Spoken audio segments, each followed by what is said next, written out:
Welcome to Dr. Creepin's Dungeon.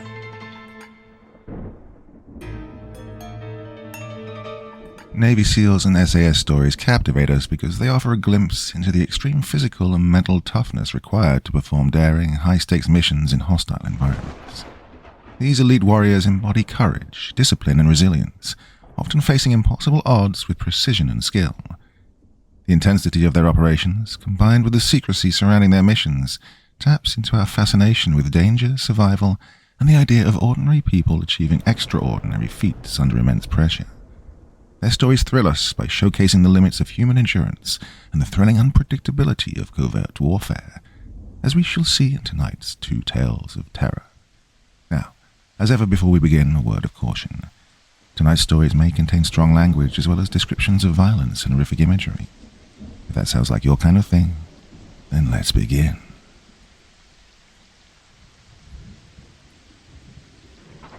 Navy SEALs versus the horrors of toxic masculinity lake. You want to take this one, Chief? Ah, shit, Paul.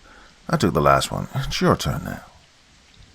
Paul, the big, bearded, muscular man with thighs the size of sequoias, was lounging on the beach chair staring out at the lake wearing an old, faded pair of cut-off uniform trousers which he was using as swimming trunks. Paul set his bottle of Bud Light on the round glass table beside him, and casually reached down and scooped up his M39 Enhanced Marksman rifle. Pushing his Oakleys up onto his forehead, he put the scope to his eyes and pointed the rifle out towards the lake. "Call it, Chief," he said casually. His buddy, Corey, who was equally lean, tanned, and muscular, and who sported what he lovingly called his sexy porn stash, was laying on a padded lounge chair next to Paul. He was also sporting an old cut-off pair of camouflage trousers and holding a fold-out sun reflector under his chin. He lowered it briefly and looked out over the water. 175 meters, said Corey, before lazily lifting the sun reflector again. "Yep, that looks about right," replied Paul as he squeezed the trigger. A sharp crack echoing across the lake and frightening a flock of white herons to take flight. The head of the demon clown, slowly rising from the lake, abruptly snapped backwards, a surprised look appearing on Demon Clown's face as it fell backwards into the lake, its arms splayed out, mouth filled with razors open wide in shock. 6 blood-red balloons escaped from its clawed grasp and floated away before popping, each dumping a bucket of blood into the golden-colored waters. "Wow, I still can't believe they didn't charge us extra when we rented this cabin," said the athletic black man with the chiseled chin, close-cropped haircut, flat top, and pencil-thin beard. He was carrying a platter of fat hot dogs and thick burgers fresh from the grill and set it down on a larger round glass table next to Corey, a tall beach umbrella poking up from a hole in the middle of the table. "Hey, thanks, Darren," said Corey, reaching over and grabbing one of Darren's famous 1/3 pound burgers. Taking off a chef's apron which read, "I got guns and shit," and revealing washboard abs, Darren grabbed a hot dog for himself and leaned back on an empty beach chair. "Well, I have to admit," he said, munching on the delicious hot dog piled high with relish, mustard, and jalapenos. "Initially, I was a bit hesitant when Lieutenant Wolf suggested we spend our 4-day Memorial Day holiday at a place called Moon Lake, but it's been pretty sweet so far." "Hey, I heard a shot," said a tall man with short, dirty blonde hair and an Olympic swimmer's body as he emerged from the sliding side door of the impressively large lakeside cabin, a bucket filled with bottles of Coronas on ice in one hand, and a tray with cans of Coke and a bottle of Blanton's bourbon and Diplomatico Ambassador rum in the other. Walking down to the dock, he set the libations down and said, "What is it this time?" "Well, I look like a demon clown," said Corey. "Hey, can you pass me one, sir?" The tall man reached into the ice and tossed a cold Corona to Corey, then poured a bourbon and Coke for himself, before taking the last empty seat on the dock which overlooked the lake. "Demon clown, you say?" That one was early today. It's not even noon." He took a small sip of his drink, smiling as he got comfortable in his chair. "Here you go, Lieutenant," said Darren, proudly passing a cheeseburger grilled the way he knew the officer liked it. Well done, thin slices of avocado, topped with a hard-boiled egg. "Thanks, Darren," replied the lieutenant. "How'd you learn to grill like this?" Since arriving at the cabin a day and a half ago, Petty Officer Darren Hillard had insisted on doing the cooking, having nearly bought out the local grocery store of meats, seasonings, and vegetables before they arrived at this secluded lake. "Well, I was the eldest of 5, sir, so growing up I had to learn to cook before I even went to middle school," said Darren, leaning back again, arms folded behind his neck as he enjoyed the balmy rays of sun. "That's why I originally joined the military, to be a Navy chef before I decided to become a Navy SEAL." "Really?" said Jake Wolfe, their well-liked and well-respected lieutenant, who had planned this short Memorial Day trip as a brief but well-deserved getaway for him and his senior NCOs. "I figured that being a chef would be the last thing you wanted to do in the Navy after cooking your whole life." "No, sir," smiled Darren. "You see, after I fed my younger sister and the 2 twins, there was almost no food left over for me. Well, I became a cook because I was starving." The 4 erupted in laughter as Lieutenant Wolfe said, "You did not, you dumbass. Well, your mom's already spilled the beans that you're going to play for the Los Angeles Rams after your stint in the Navy." "Hey, sir," said Big Petty Officer First Class Paul Gimsby. "Out of all the places we could have gone to spend this weekend, why did you choose to bring us to a near-abandoned lake all the way out in Utah?" Well, the weather was a clear and balmy 86 degrees, and the May sun shone down on the surrounding mountains, which flourished in every single shade of green and the crystal-clear golden-blue waters of Moon Lake. The rustic-looking log cabin in which the 4 Navy SEALs were staying was large and very spacious, with a very well-stocked and apportioned kitchen, a living room with a wraparound leather sofa facing a theater-sized wall-mounted television, and 4 bedrooms each containing a king-size bed. The cabin was located at the northwestern edge of Moon Lake, miles from where the visitors usually camped in the southeastern end, and came complete with a stone patio and a fire pit which led down to a connected dock which jutted out over the lake itself.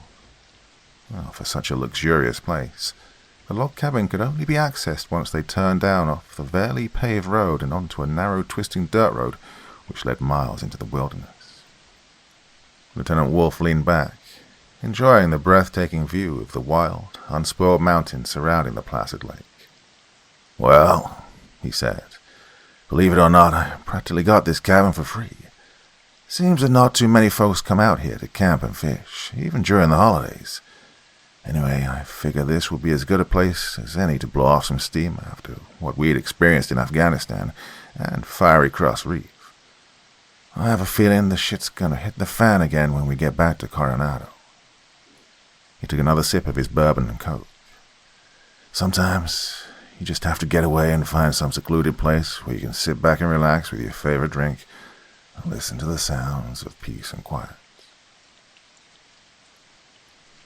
"Killed him, killed him, killed him, killed him," whispered the raspy, high-pitched voice. A pale, clawed hand slowly let go of the leafy branch and it snapped back into place, obscuring the view of the 4 men whom they'd been observing from across the lake. "I thought that demon clown would have killed them, gutted them like a fish." "Ma," whispered a reptilian, hissing voice from behind. "Demon clown was highly overrated, using fear to stall children, just like that pathetic burn man with that stupid hat and ratty sweater who wore that metal knife glove. Demon clown was hardly any better than the one who bragged he would eviscerate them the night those 4 came to the lake. You know, the tall, stinky, drowned one with the hockey mask and the machete, who always had a problem with campers having unsafe sex." Came a third, deep and hollow voice, sounding more like a roar than spoken words. But by the time they were through with that guy, there wasn't enough left of him to take to his mother. "Who the hell do you think you're fooling, rancid fur?" snarled the first voice. "His mama didn't get his remains 'cause you ate what was left of Mr. Voorhees." "She got his hockey mask," came the growling response. "If you call me rancid fur one more time, I swear I'll squeeze your skinny little pencil neck until your head pops off." "Enough!" boomed a fourth voice, so loudly that a flock of perching blackbirds scrambled out of the trees above them, a brief cacophony of caws filling the air as the birds flew to a more peaceful side of the lake. "Enough!" came the demonic voice again, softer this time so as not to be heard by the four strangers lounging on the other side of the lake, mockingly, as if they had no fear of the terrors which surrounded them. "The Master has placed us on this realm to make cowards of men, to fill their hearts with fear and terror and panic, and to turn their knees to jelly. We exist to instill foreboding and doubt so that men will melt like snowflakes and run in search of safe places instead of standing defiantly and opposing the will of our Master. The presence of those four here will be a problem. They must not be allowed to leave the lake." "I'll leave it to me," hissed the reptilian voice. "Men are courageous when they're on land. In the water, however, even the bravest men become quivering cowards. And those four will be no exception." "Hey, did you see that?" said Paul nonchalantly, as the flock of startled blackbirds suddenly took to the air from across the lake.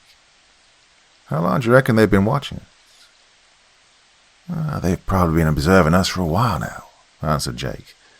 "At least for the past hour or so." "I reckon that only the ones that can be out in the daylight are there," added Chief Petty Officer Corey Pretty, as he got up from his lounge chair and stretched. "I'm going to go grab the fishing poles. Go on, Darren. Let's see what we can catch for dinner." "Yep, have fun," said Jake. "Hey, Paul, you up for a little hunting?" He was looking in the direction of where the blackbirds had suddenly taken flight. "Yeah, man," said Paul, grabbing up his rifle. The owner of the cabin also owned a good-sized bass boat and offered to allow the SEALs to use it without extra cost. Corey and Darren were in the boat out in the middle of the lake, floating lazily atop the clear, still waters and enjoying the view. The fish were big and they were biting, so much so that anything they reeled in that was less than 2 feet long they threw back into the lake. Even so, their cooler was filling up quickly with large lake trout, rainbow trout, and even nice-sized large white bass. Neither of them noticed when something slipped into the water from the opposite shore, an almost imperceptible wake leading towards the bass boat. "My grandfather had the greatest recipe for battered deep-fried catfish," said Darren as he tossed a small walleye back into the water. He had this secret recipe for the batter, and he used to tell me that the only way he'd cook catfish is directly from the boat to the deep fryer. I wonder if there are any catfish in this lake. "Only one way to find out," said Corey, pulling out a plastic bag from the tackle box and opening it. "Good Lord, Chief," exclaimed Darren. "What is that? It smells atrocious." "A stink bait," laughed Corey. "Best way to attract catfish, since they have an extraordinary sense of smell. My grandfather taught me to make this vile concoction when we used to go catfish fishing back in Akron." Soaking a sponge in the pungent conglomeration of stinky, soured materials, Corey tossed it into the water. "This will attract the catfish for miles," he said, pointing out to where he'd tossed the sponge. "Drop your line in there, Darren." Darren tossed his line, which landed with a soft bop into the water.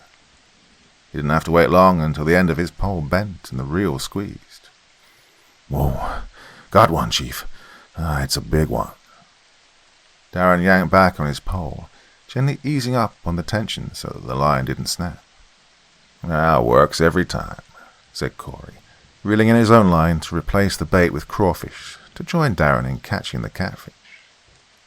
Darren's reel continued squealing as more line was dragged out, but the line held as he steadily began reeling it in. "This one has to be at least 15 pounds, Chief." "Don't let it get away, man. Your granddad will get mad at you."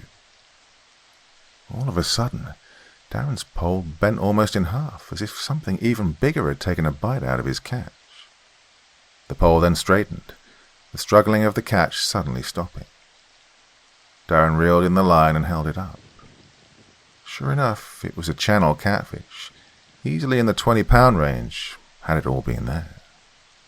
But the entire body behind the head had been eaten away in one bite. A dark green-brown shape was rapidly emerging from the water, like a missile towards the bass boat. Chief, we're about to have company," warned Darren. The Loveland frog leapt out of the water, the legendary amphibian-like creature's arms outstretched and webbed claws grasping. Bulging yellow eyes glared angrily at the two Navy SEALs from a bulbous, triangular head, more open, revealing tiny, needle-sharp teeth. The horrific frog monster's body was met by multiple gunshots from Corey's Mk-12 special-purpose rifle and Darren's MEU combat pistol. The thunderous impact of both weapons hitting its head and upper body, flipping the Loveland frog over as it splashed face down into the water, legs and arms spread wide just feet from the boat, and sinking unceremoniously back into the lake. "Well, that one wasn't nearly as scary as the last ones we encountered," said Darren. "Yep, definitely," agreed Corey. "This one wasn't even 5 feet tall. Well, stank like hell, though. Still, want to try for a few catfish?" "Sure," replied Darren. Jake and Paul walked side by side through the woods, Jake having changed into a comfortable pair of jeans, combat boots, and a tan t-shirt, over which he wore his tan and brown modular combat vest, festooned with pouches of ammunition magazines, Oakleys over his eyes, and a blue LA Dodgers ball cap on his head. An Mk-14 enhanced battle rifle was in his hands, held at the high ready position. Paul still had on his cut-off uniform pants and was topless save for the modular combat vest he wore, his enhanced battle rifle looking like a stick in his muscular grip.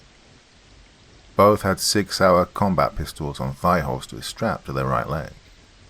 The pair had made their way leisurely around the lake for the last hour, working their way towards the south with the lake to their left, beyond the forest and trees. Along the way they encountered a few bucks and even spotted a mother black bear nudging her cubs up the side of one of the mountain trails. But these were not the game that the two men were hunting for, and they left the animals unmolested. They stopped when they heard the weapons discharge coming from the lake, followed by a large splash. On Jake's signal, they both slowly took a knee, weapons pointing out. In a few seconds they heard the sounds of Corey and Darren's laughing as it echoed across the lake in the distance.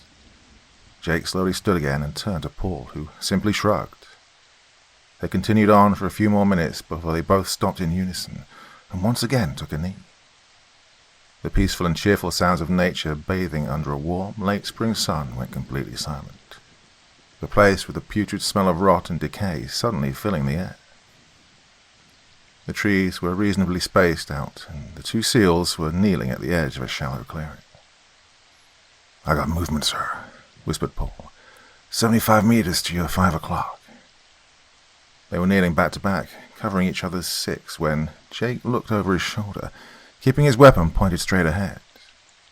Something inhumanly large and hairy was staring at them from beyond a close cluster of fir trees. Taking a quick look to ensure that no one would be behind them, Jake shifted and turned, facing in the same direction as Paul, and pointed his rifle at the entity. Still in the kneeling position, Jake yelled, "We can see you. Come out slowly. Take 3 steps to your right, away from the trees." The Bigfoot slowly stepped out into the open, the dark brown fur-covered entity easily standing 8 feet tall, with shoulders that were broader than even big paws. His giant simian fists were curled into a fist. Small, black, close-set eyes set under large overhanging brows, staring angrily but uncertainly at the two Navy SEALs, pointing their high-powered weapons at him. "You son of a bitch," came a high-pitched, raspy voice. A black shape suddenly appeared, as if out of thin air, right behind the Bigfoot. It was disturbingly humanoid in shape, standing 10 feet tall and practically pencil-thin. The entity wore what appeared to be a formal black suit complete with white shirt and black tie, and its face was completely devoid of facial features. No eyes, no nose, no mouth, no hair. Nothing. Just a plain blank face. The creature was emanating some type of angry voice. "You damned, nauseating son of a bitch," screamed the Slender Man. "Did it ever occur to you that the reason you can never sneak up upon humans is because you smell so revolting? Oh, damn you, rancid fur." The Bigfoot turned, roaring in anger as he throttled the Slender Man's long neck. "I told you not to call me rancid fur." With a howl that echoed across the forest for miles, the Bigfoot squeezed Slender Man's neck with his left hand while running his right hand up his neck, popping the Slender Man's head right off. The Slender Man's body spasmed for a few seconds before finally slumping, still being held up in the Bigfoot's powerful grip. The Bigfoot tossed the Slender Man's corpse away with a disgusted grunt, but then turned to look back at the body as if reconsidering something. He can't taste any worse than that Voorhees idiot," Bigfoot thought as he bent over and threw the headless corpse over his shoulder. Picking up Slender Man's head, he took a sniff of it before looking up and seeing the two men still kneeling at the edge of the clearing, still pointing their high-powered rifles at him. "Oh, shit," the Bigfoot whispered in a deep, throaty voice. Slowly raising his massive hairy arms, the Bigfoot turned to the SEALs and bellowed in a voice that sounded more like a low growl. "Look, fellas, I'm not a part of this. I just came here to see what was up. Thought it might be cool to finally hang out with these guys. And they just turned out to be complete assholes. Especially the werewolf. Yeah, watch out for that guy. Total jerk, believe me." The Bigfoot lowered his hands and pointed over his shoulder with his thumb. "Look, I'm just gonna take the Slim Jim here and at that, the Bigfoot turned and bolted into the forest, carrying the remains of Slender Man with him as he disappeared into the trees. "Darren, you've outdone yourself," said Jake. "This has to be the best deep-fried catfish I've ever had. Your grandfather would be jealous." Darren walked around the fire pit, handing his lieutenant his favorite drink, 2 shots of Blanton's bourbon over ice and a splash of Coke. "I don't know, sir. My grandfather's homemade hot sauce had a lot more kick than the store brand we got, but I'm glad you liked it." The sun hadn't fully set yet, the sky still ablaze of dark purples and deep reds, as if it wasn't quite ready to surrender to the night as the 4 lounged around the brick fire pit. Corey was sipping a tumbler of his favorite drink, Diplomatico Ambassador Rum on ice, while Paul was enjoying a Belvedere vodka and club soda with a twist of lime. Darren, who usually avoided liquor, satisfied himself with a cold Corona. "Hey, sir," said Corey. "I don't remember us bringing any of these when we came out here." "What's that, Chief? The liquor?" "Yeah." "Well," said Jake, "the folks that I rented this cabin from asked what we'd like waiting for us in the cooler when we got here. Just a little something extra which they left us free of charge." "Well, that's certainly generous of them, sir," said Paul, "seeing as they already let us use their boat and ATVs for no additional cost." "Yep, you're right," answered Jake. "But the gentleman whom I talked with said that visitors don't come out this way anymore, at least not like they did before, so he actually welcomed us out here, since he says the last paying guest of the cabin visited this place over 5 years ago." "5 years," said Corey. "Hey, Darren, remember when we almost bought out that whole local grocery store in town? Didn't the old lady who ran the place say that a bunch of people disappeared around Moon Lake 5 years ago?" "Yeah, Chief," said Darren, staring contentedly at the crackling fire. "Yeah, she did say something like that. Something like 9 or 10 people during peak tourist season." They sat reclining around the crackling fire, listening to the crickets chirping and not in a hurry to move after such a hearty dinner. "So that frog creature you two shot out on the lake," Jake finally said. "Was it one of those things we've encountered out at Fiery Cross Reef?" "It looked somewhat like it, but not really," said Corey. "It wasn't as big, and it didn't have the dorsal spine or fishtail. Plus, it went down with just a few rounds, whereas Fiery Cross, we had to put almost a half clip into one of those just to take it down." "Did that Bigfoot thing really call the Slender Man a Slim Jim before he carried him away?" said Darren, chuckling. "Well, I kid you not, man. After he popped the thing's head off its neck, Bigfoot gave a new meaning to the phrase snapping into a Slim Jim," laughed Paul. So, "You figure we can expect any company tonight again, sir?" asked Corey. "More than likely," said the lieutenant. "We should get ready here shortly." He stared at his empty tumbler then. "Well, maybe after another round." "It was a good idea coming out here," said Paul. "Yeah," agreed Darren. "Yeah, it was." "No movement," whispered Paul as he stared out the window through his thermal sights from inside his bedroom. It was well past dark, and the light of the fire pit outside was fading like the ghosts of smoking embers. All of the lights were shut off inside the cabin, as well as the outside porch and patio lights. There were still 3 lights which were on outside. One light was on a pole overlooking the dock, one light on a pole which illuminated the walkway leading to the dock, and one light which shone on the boathouse and generator shack that was providing power to the light poles. "Okay," whispered Jake as he patted Paul on the shoulder. "One more hour and we'll rotate." Jake had positioned Chief Corey in the living room and Darren in the kitchen, each with thermal night sights to observe their assigned sectors, while Jake stayed in the main hallway which connected all 3 areas. Every hour the plan was to have each SEAL shift positions so as not to get eye strain or be complacent in their vigil, a phenomenon known as the 1,000-yard stare. The most vulnerable area would be the front of the cabin, which faced out into the forest and had no illumination as all lights were shut off. Jake ordered that the porch light be switched off, the ambient light of the moon allowing for better night vision using their NVDs as opposed to the glare of a porch light that would inhibit the night vision devices from working. Near midnight, the lights at the end of the shed and the dock began to sputter on and off before finally going out, even though the generator could still be heard running normally. There came a thump on the roof, followed by a shuffling sound as if something was skittering above. "It's coming down your way, Darren," whispered Jake into his earpiece. Something then leapt from the roof, landing effortlessly and silently on the grass in front of the kitchen window. Slightly luminescent skin stretched over a skeletal form. It was humanoid in form, completely naked and sexless, with a bald head, a hole where the nose should be, and 2 small points of light glowing from the empty eye sockets. It crawled on all 4s, looking in the kitchen as if trying to penetrate into the pitch-black window. It stopped, seemed to stare at Darren, who sat motionless behind the island in the kitchen, head resting on the stock of his rifle. The thing seemed to jump back slightly, then darted around to the side of the cabin. "I see it. Looks like some kind of glow-in-the-dark ghoul," whispered Darren into his earpiece. "I think it made me. It's coming around to you, Paul."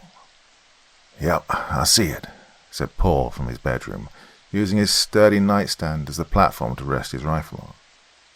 "It's scoping out this section of the cabin. Oh shit, looks like it spotted me. It's going around to the front." Realizing that the creature was nocturnal, which was how it could have seen Darren and Paul in almost pitch blackness, Jake sprinted to the front of the foyer of the cabin, hands on the switches to the lights outside. "I can see in the dark," whispered Jake. "It's scouting us out. Corey, you got this?" Corey steadied his MK-12 rifle out of the large bay window, taking the weapon off safe. "I'm on it, sir." As Jake anticipated, the creature came around the corner and crawled out of the forest cautiously towards the cabin's main front entrance. The humans were fully awake and alert, and they were expecting unwelcome company. Well, that was worrisome, but if anything could find a blind spot into these day-sighted creatures' dwelling, it'd be... The lights on the front porch and the light poles which lined the stone pathway leading up to the front door suddenly came on, flooding the immediate area with a brilliant white light which instantly dispelled the darkness. The creature screeched in surprise, suddenly bathed in the radiant beams. Covering its eye sockets with clawed hands, it stumbled back blindly, just as a red dot appeared briefly between its eyes, followed a split second later by a loud ringing boom sound. The rake's headless form flopped backwards and rolled end over end before finally coming to a stop, lying in a heap on the forest floor. Beyond it, leering yellow eyes stared out of the darkness of the forest, angrily staring at the cabin. With a high-pitched roar, the thing stepped out into the light. Darren, Paul, get out here, yelled Jake. The 7-foot-tall goatman bleated with hatred and rage. Swinging a wicked-looking axe above its horned forehead, the goat-headed creature with the humanoid body and legs of a goat charged, its hooves clattering on the cobblestones leading to the brightly lit cabin. However, the lights which illuminated the cabin suddenly shut off, casting the area into almost complete blackness again. The far-sighted goatman, now temporarily blinded, tripped head over heels over a carefully in-place tripwire placed across the sidewalk and slammed face first into the cobblestone walkway. The cabin door suddenly burst open, Jake, Corey, and Darren sprinting out and utilizing the night vision scopes on their battle rifles to relentlessly pepper the fallen goatman with heavy velocity ball rounds until its body stopped quaking and lay still. "Hey, where's Paul?" yelled Jake. A loud crash coming from the bedroom area. "I'm on it," Darren responded as he ducked back into the cabin. No sooner had Darren run back inside the cabin than a large form appeared out of the darkness, followed by a now familiar stench. Jake flipped on the porch lights again to reveal Bigfoot emerging from the trees, its hairy hands held up. Hey fellas." Bigfoot's deep, growling voice spoke. "Don't shoot, I'm just here to, if you don't mind, Bigfoot pointed at the dead bodies of the goatmen and the rake. Jake and Corey nodded, dumbfounded, and Bigfoot bent over and hauled the two monsters over his massive shoulders. "Thanks, fellas," said Bigfoot as he bellowed a deep, guttural laugh. When they promised that I'd be eating good this weekend, I don't think they meant like this." Then once again the Bigfoot melted into the forest, as if he was never there at all. Darren burst into Paul's bedroom to see the big Navy SEAL struggling with a hideous, human-looking monstrosity. The thing resembled the rake, only larger, with rotted flesh and an oversized mouth filled with fangs dripping with saliva. It wore a ragged black cloak and hood which barely concealed its green skeletal frame. Though Paul looked physically bigger and was far more muscular than his ghoulish adversary, Paul was having trouble overpowering it. "What the hell?" yelled Darren, bringing up his rifle but not having a clear shot as his teammate and the thing threw each other around the room, destroying lamps, mirrors, and dressers. "This fucking thing came out of the closet," grunted Paul, his hands clamped around the creature's wrists as he tried to keep his own face and neck away from the creature's biting jaws. The thing was steadily overpowering Paul, forcing the bodybuilding Navy SEAL to fall backwards onto the bed. The bogeyman's jaws unhinged and distended, its maw growing wider as its greedy eyes stared down at the big Navy SEAL hungrily. However, that gave Darren the brief opening he needed to strike the bogeyman in the jaw with a wicked butt stroke from his rifle. More distracted than hurt, the bogeyman roared at Darren as Paul brought his tree-trunk-like legs under him and shoved the bogeyman against the wall with a powerful kick. Running up to Paul's side, Darren also pinned the bogeyman to the wall with one leg while simultaneously raising his battle rifle to the ghoul's head. Paul had his 6-hour out of its holster as both Navy SEALs fired round after round into the horrific creature's head. The bogeyman howled in protest, dissolving into a pile of ash as it died. "Oh, shit," said Paul, looking at the damage done to the bedroom caused by the struggle and the large hole he and Darren had just blasted into the wall. "The lieutenant's gonna choke murder me." The team was up bright and early the next morning, just as the sun began peeking over the smoking mountains. Corey and Paul were taking a brisk morning swim in the crystal-clear lake, while Jake and Darren had decided to have a pleasant morning jog along the numerous trails surrounding the lake. Nothing too unusual occurred, apart from Jake and Darren encountering a sickly pale creature which resembled an unholy combination of a lizard and an extremely skinny coyote along a trail headed back to the cabin. The thing had no fur and a row of bony spines protruded from its back. Baring its teeth at Jake and Darren, the coyote-looking creature opened its jaws and produced 2 long fangs as its snake-like tongue licked its lips. It was about 20 meters up the trail as it stalked towards the two startled Navy SEALs. The creature dropped dead in the middle of the trail from a few well-placed shots to the head from a pair of Sig Sauer combat pistols. However, before Jake and Darren could walk up and identify the body of the demonic-looking creature, Bigfoot again emerged from the forest and walked onto the trail. Reaching down and throwing the carcass of the chupacabra over its shoulder, the Bigfoot licked its lips as it gave the two Navy SEALs a big thumbs up, before jumping back into the trees and disappearing into the forest.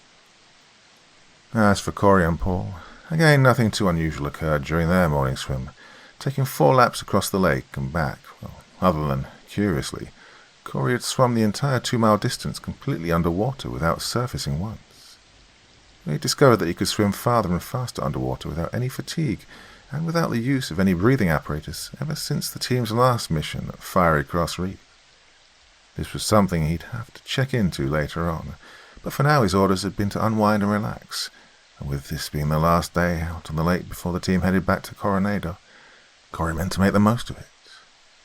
Breakfast was served on the patio deck overlooking the lake, and Darren once again served up a hearty meal of made-to-order omelettes, scratch-made biscuits, cheese and pepper hash browns, sausage, orange juice, and a fresh pot of coffee. Well, since it was Sunday, the plan was to take the ATVs out onto the trails for a few hours of off-roading until around noon. With the NBA playoffs cancelled due to COVID, the team decided to spend the rest of the day fishing or watching movies. "Okay," announced Jake. "So Darren took out Hockey Mask Machete Campground Slasher on day 1. "No, sir," corrected Darren. "I got the ball rolling when I hit him in the chest, but Chief got him to stop moving when he ventilated his face with a few 7.62 rounds. "Okay, right," said Jake. "So Chief got the Campground Slasher. Then Paul got Demon Clown as it rose from the lake. Did he do anything besides rise, Paul? I mean, did he do anything except monster pose?" "No, sir," said Paul. "All I did was scary Demon Clown monster pose." "Yeah, that doesn't work on us," said Jake. "Okay, then. After that, Corey and Darren took care of the Frogman, while Paul and I saw Slenderman get lollipopped by Bigfoot. Then last night, Corey ventilated the rake before me, Corey, and Darren sent the Goatman to the great beyond. Well, then the Bogeyman came out of the closet, and Paul and Darren gave it a full face of poo-poo-poo. "Ha!" said Paul. "The Bogeyman came out of the closet." "Oh, he saw that ass, Gimsby," said Darren. "Hey, this is America's ass right here, baby," laughed Paul. "And don't forget the chupacabra." "Yep," said Jake. "Chupacabra this morning." "Do you think the Bigfoot is going to be an issue?" asked Corey. "He might," said Jake, finishing his orange juice. "I'm not feeling it, though. He just may be along for the ride. I mean, when he came out of the woods to take the chupacabra's carcass, he reeked of marijuana." "What?" said Paul in disbelief. "No way, man." "It's true," answered Darren. "The big guy was higher than a Boeing 737 this morning when he came stumbling out of the woods." "Oh, maybe that's why he's eating his buddies," said Corey. "Bigfoot got the munchies." "So, Bigfoot's a hippie?" laughed the lieutenant. "Oh, I don't know about that, sir," said Corey, scooping more cheese and pepper hash browns onto his plate and refilling his coffee mug. "But if my granddaddy Sergeant First Class Pretty is to be believed, then Bigfoot really hates commies, so probably not." "Any bets on who's coming at us tonight?" said Jake. "Bigfoot mentioned that the werewolf is some kind of asshole, so I'm figuring he'll show up sometime before we leave tomorrow." "Zombies, dude," said Paul. "There can't be a cabin out in these haunted woods and there not be zombies." "Mothman," said Darren. "Creepy ghost chick crawling out of the television. Hey, what about a skinwalker?" "Well, that's the next story," said Corey. "Huh?" said Darren. "What?" "Never mind." "Wendigo," said Darren. "Canadian Special Ops," replied Corey. "Wait for it." "How about the Loch Ness Monster?" said Paul. "Man, Gimsby," said the lieutenant, "if the next one he can counter is the Loch Ness Monster, we're definitely dragging its ass back with us to Coronado." After breakfast, the team found all 4 brand new ATVs waiting for them in a garage, fully fueled and ready to go, and for the next few hours they spent the time getting the ATVs and themselves dirty and covered in mud. During their riotous romp through the forest in their big-wheeled ATVs, the SEALs encountered nothing out of the ordinary, except for a high-flying ropen, which wisely decided to keep its distance when the prehistoric flying reptile saw that the 4 big men had equally big battle rifles strapped to their backs. The team drove their ATVs to the same local grocery store at the edge of town that Darren had practically bought out before the weekend started, and was greeted by the kindly elderly lady who ran the store with a surprised, "Oh my God, you folks are still alive."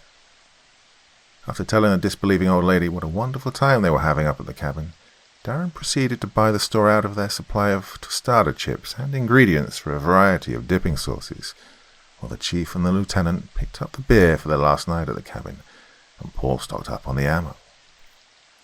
The team got back to the cabin, and Darren searched the programming on the theatre-sized television screen, which came equipped with all the sports channels from around the world. Darren found his favourite Bundesliga team, Hannover 96, playing Dortmund in the semi-finals as he prepared the chips and dips for later on. The LT and Chief were down at the shed, washing down the completely mud-encrusted ATVs, while Paul was reloading empty rifle magazines, oiling down bolt carrier groups and punching out rifle barrels with a generous application of brake-free. Curiously, even though America was locked down, the team found no shortage of sporting events to watch from around the world.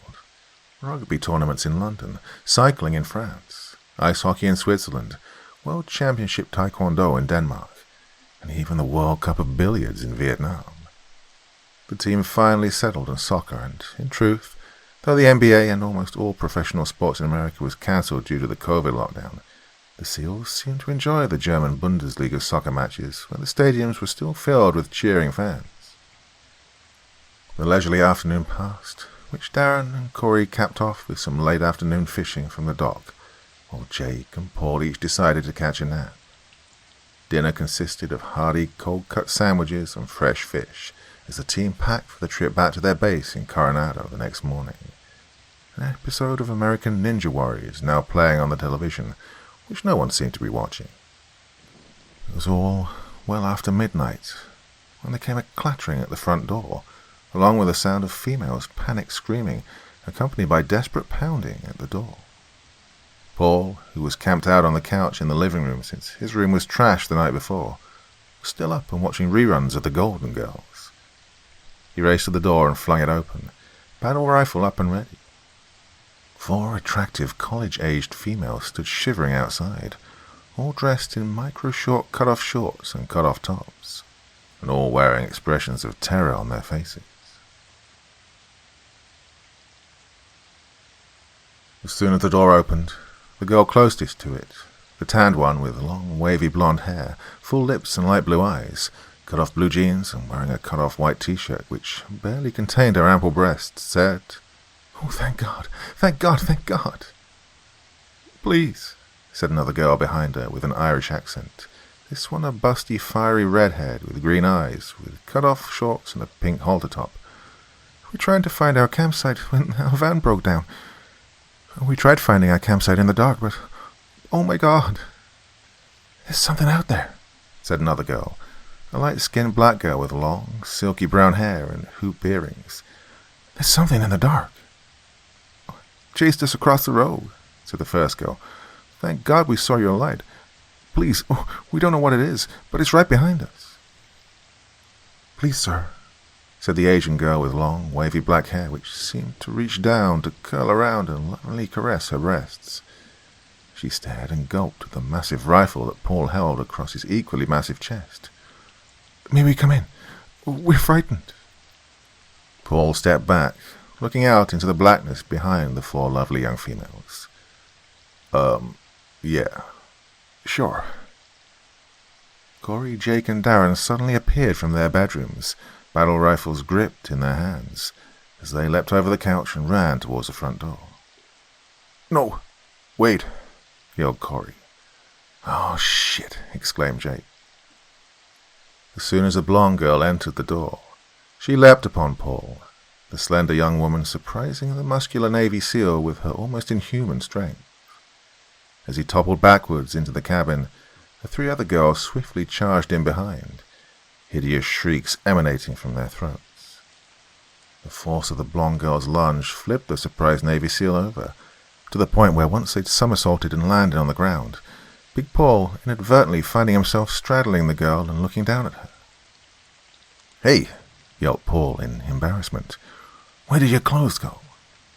Equally surprised, the girl looked up at Paul, saying, "You wouldn't hit a girl, would you?" Wham!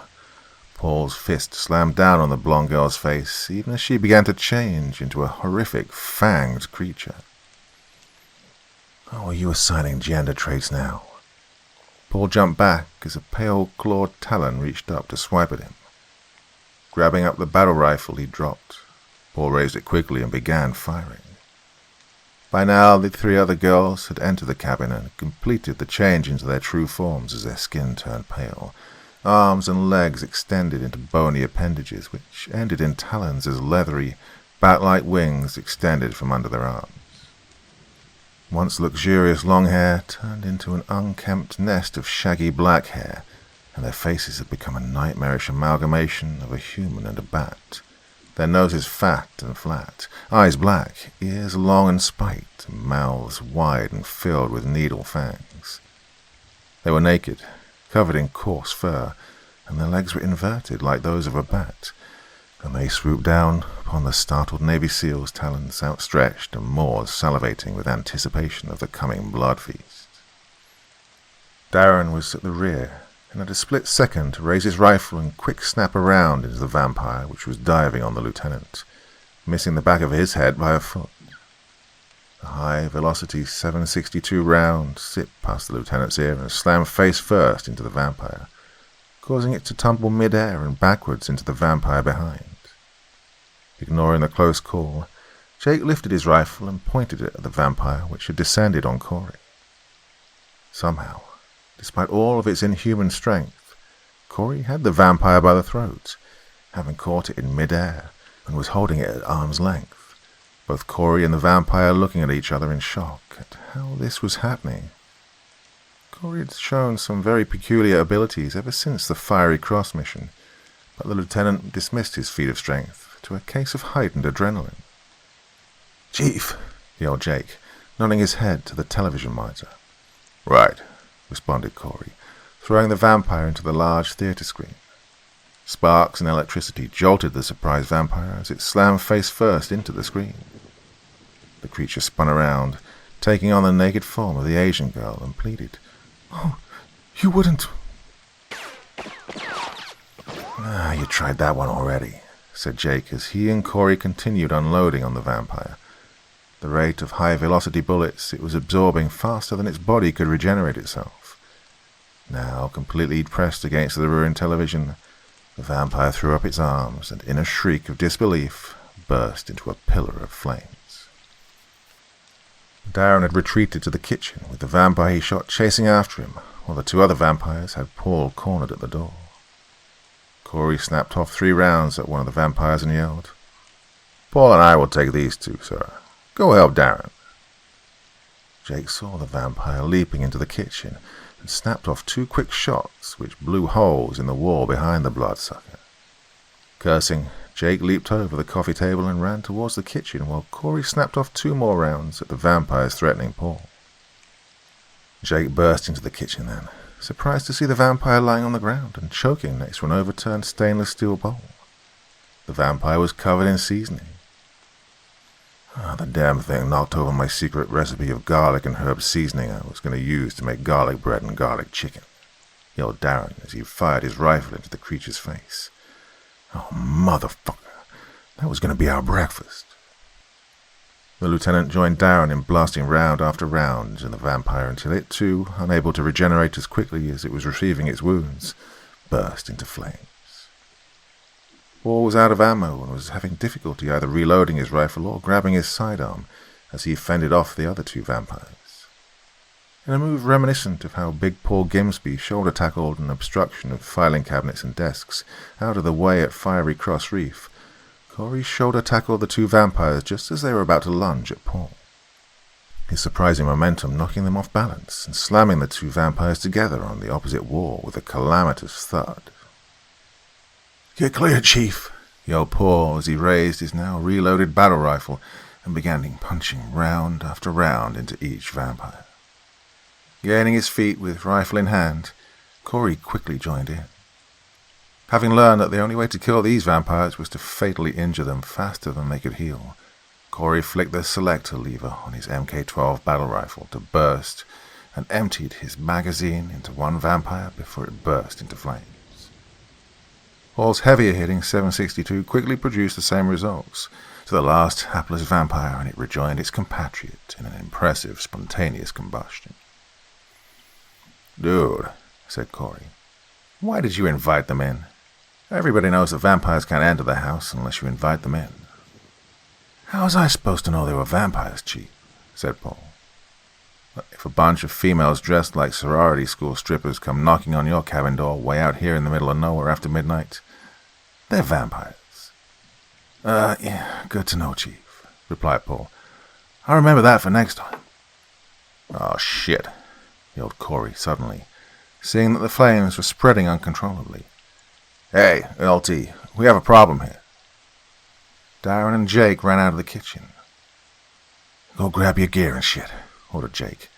"The fire extinguisher isn't putting out the fire." Well, the lieutenant was correct. The foul, putrid-smelling fire would not be extinguished until the dwelling in which the vampires had been invited had burned to the ground. The four men stood outside with their belongings and equipment, helplessly watching as the beautiful cabin went up in flames.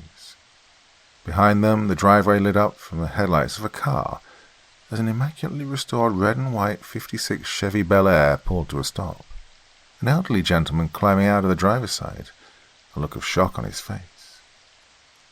"My cabin! Oh, my cabin!" Near tears, the piteous old man stared in disbelief at the fiery spectacle before him. He looked to be in his late 70s, and still had a head of thick silver hair and old-fashioned handlebar moustache. Skinny and frail, he wore a brown suit and tie, the same as one might see in the late 1950s sitcom when Ward Cleaver came home to his sons Wally and the Beaver after a long day at work. The elderly gentleman raised his hands to his mouth, trembling in sadness. "What happened to my beautiful cabin? What did you people do?" I'm sorry, sir." The lieutenant was at a loss for words. "There was an accident." "My grandfather built this cabin long ago to get away from people and to be with nature. It's been in that family for generations. My grandfather even named this lake. Moon Lake, he called it, because of how beautiful the lake looked when the full moon reflected on the water." "Sir, we're really sorry." The old man stepped forwards, now visibly crying as the roof slowly caved under to be consumed by the fire. Ignoring the lieutenant, the old man continued. "It's just my wife and I now. Perhaps you've met her. Runs the local grocery store just outside of town. She's barren, so we didn't have any kids we could leave the cabin to. We just wanted to live out our last days here in peace." "Sir," said Darren, "we're really sorry. It wasn't our fault. These girls came to the door earlier, and they just sort of, burst into flames," continued Paul. The elderly man fell to his knees, hopelessness on his face as his eyes reflected the funeral pyre that was once his beloved cabin. "Sir," Jake said again,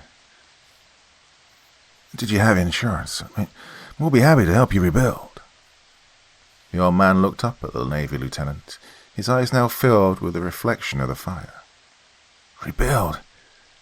How can you possibly rebuild what's been destroyed? These foundation stones came all the way from my ancestral home in the Scottish moors, from the castle my family once owned before we were driven out. Who are you people?" The elderly man's voice slowly went from grief to rage. "Come closer, you're the pack leader, yes? Come here." Jake stared into the man's eyes, seemingly unable to focus on anything except the fire reflecting within.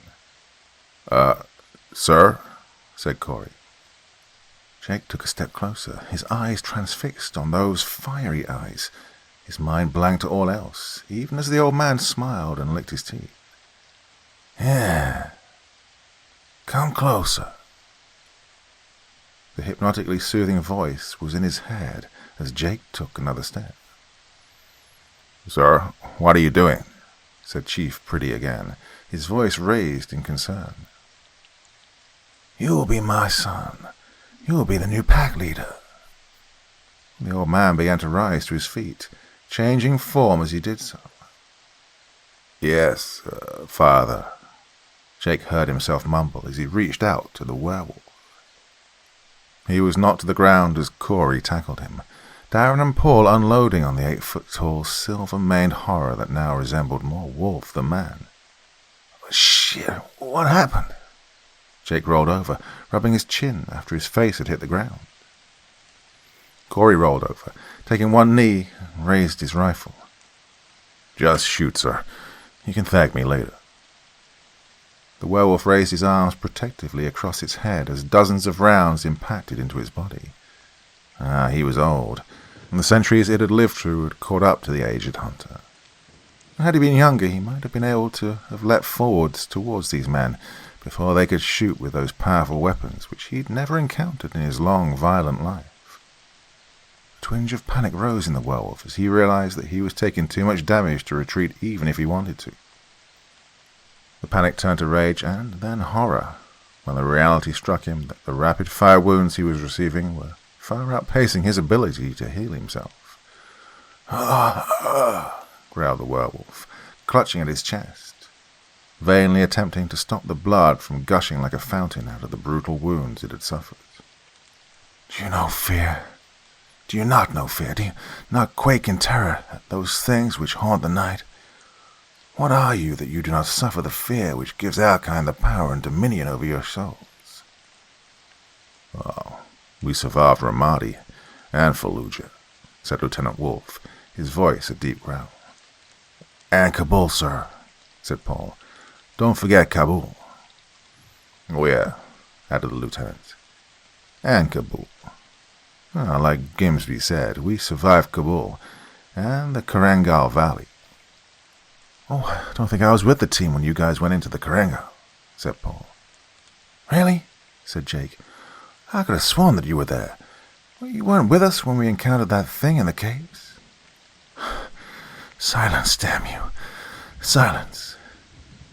Sinking to its knees, blood pouring from its open maw, the werewolf defiantly spat. You Navy SEALs are assholes. Before slumping over and plopping on the ground, dead. The rays of the early morning sun rising above the golden lake, beginning to sear its fur. Daddy, said the boy. That's not how you kill a werewolf. Lieutenant Jake Wolf was wearing pajamas and was sitting on his son's bed next to his son, his arms outstretched and hands wide as he was explaining to his 5-year-old little boy how he and his SEAL team had defeated the monstrous things which went bump in the night. Lowering his arms and pulling his son close to him, Jake said, Okay then, how do you kill a werewolf, buddy? With a silver bullet, or a silver sword, or a silver knife, replied his son. Well, anything silver, Daddy. But Daddy and his friends didn't have anything like that, my son. So we had to use what was available at the time. Yeah, sure, it may not have been the ideal thing to have easily defeated the monsters, but believe me, buddy, it worked just as well. That's how you killed those nasty girls, without stakes and holy water, Daddy? Damn, how did this little guy get so smart? He must have gotten it from his mother. Oh, they weren't girls, buddy, said Jake. They were vampires. Like liberals, their species has no gender. Jake hugged his son again. Benjamin had been having trouble getting to sleep lately, terrified of the monsters hidden in the darkness. The ones he's seen on Netflix, the campground killers, the demon clowns, that Slender Man, and the ones he'd heard about in urban legends, the rakes, the frogmen, the Bigfoots, the vampires and the werewolves. And they were all coming to kill his daddy, who had pledged his life to defend people against all the monsters that infested the world. It wasn't fair. Why did Daddy always have to leave while everyone else stayed safe and sound in their beds, while his rough daddy had to go and do violence on their behalf? Why did men like his daddy have to die fighting monsters? "Daddy," said the boy, hugging his father, "so you and your men killed all the monsters then? I mean, there are no more monsters left, right?" "Oh, I'm not saying that at all, my son," said Jake, hugging his son close to him and kissing him on the top of his head. "There are monsters in the world, real monsters. Monsters who spread fear and who feed on the helpless and innocent. That's why the world needs strong men like your daddy and his friends. That's why you need to grow up to be smart and kind and brave, always telling the truth, have self-respect and faith in God. The world will need someone like you one day. A strong man who prays to God and has guns and shit." "But how will I know a monster in disguise, Daddy?" "Well, buddy, a monster feeds on fear. That's how a monster gains power. You'll know that there's a monster when it tries to make you afraid." "Okay, Daddy. Well, then I won't be afraid." And the little boy wrapped his arms around his father's arm and finally drifted off to sleep.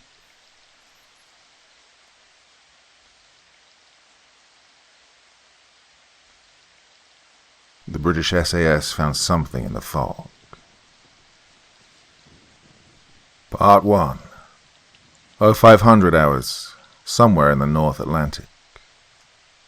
The icy fog appeared out of nowhere, born in a matter of seconds, and enshrouded the warship in a blanket so thick that the startled crew could not see beyond the sides of the ship.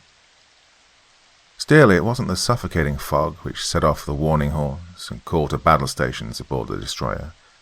Not that the crew could hear them above the inexplicable sound steadily growing louder in intensity, seeming to rise from the ocean itself.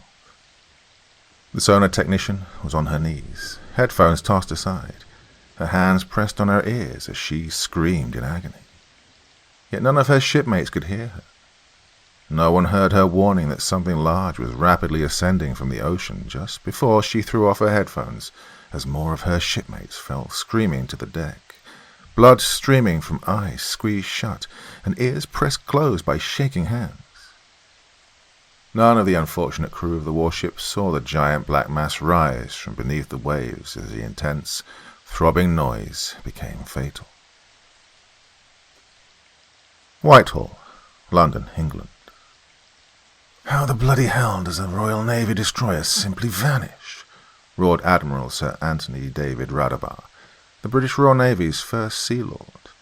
The highest-ranking officer of the naval service, Admiral Radabar was a tall, pale, and lanky man in his mid-50s, with a receding light brown hairline and piercing blue eyes set above a hawk-like nose. "Either the HMS Northumberland sank or she didn't, but don't tell me she just bloody fucking vanished with all 180 hands on board." The HMS Northumberland was a Royal Navy Type 23 frigate used primarily for ASW or anti-submarine warfare, which operated out of HMNB Devonport. Fresh from 6 months in dry dock for repairs and refitting, the Northumberland was on a routine patrol in the North Atlantic when, less than 24 hours ago, Naval Command Headquarters, as well as the UK Military Joint Forces Headquarters, reported that the Northumberland had gone missing.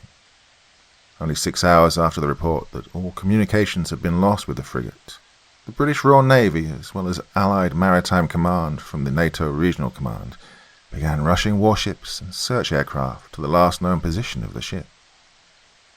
Admiral Sir Radabar glared around the ornate conference room filled with his assembled fleet admirals, vice admirals, intelligence officers, and operations specialists. Looking to his young chief intelligence officer, Radabar barked, "Commander Hollingsworth, what's the latest intel that we have on the situation in the North Atlantic?"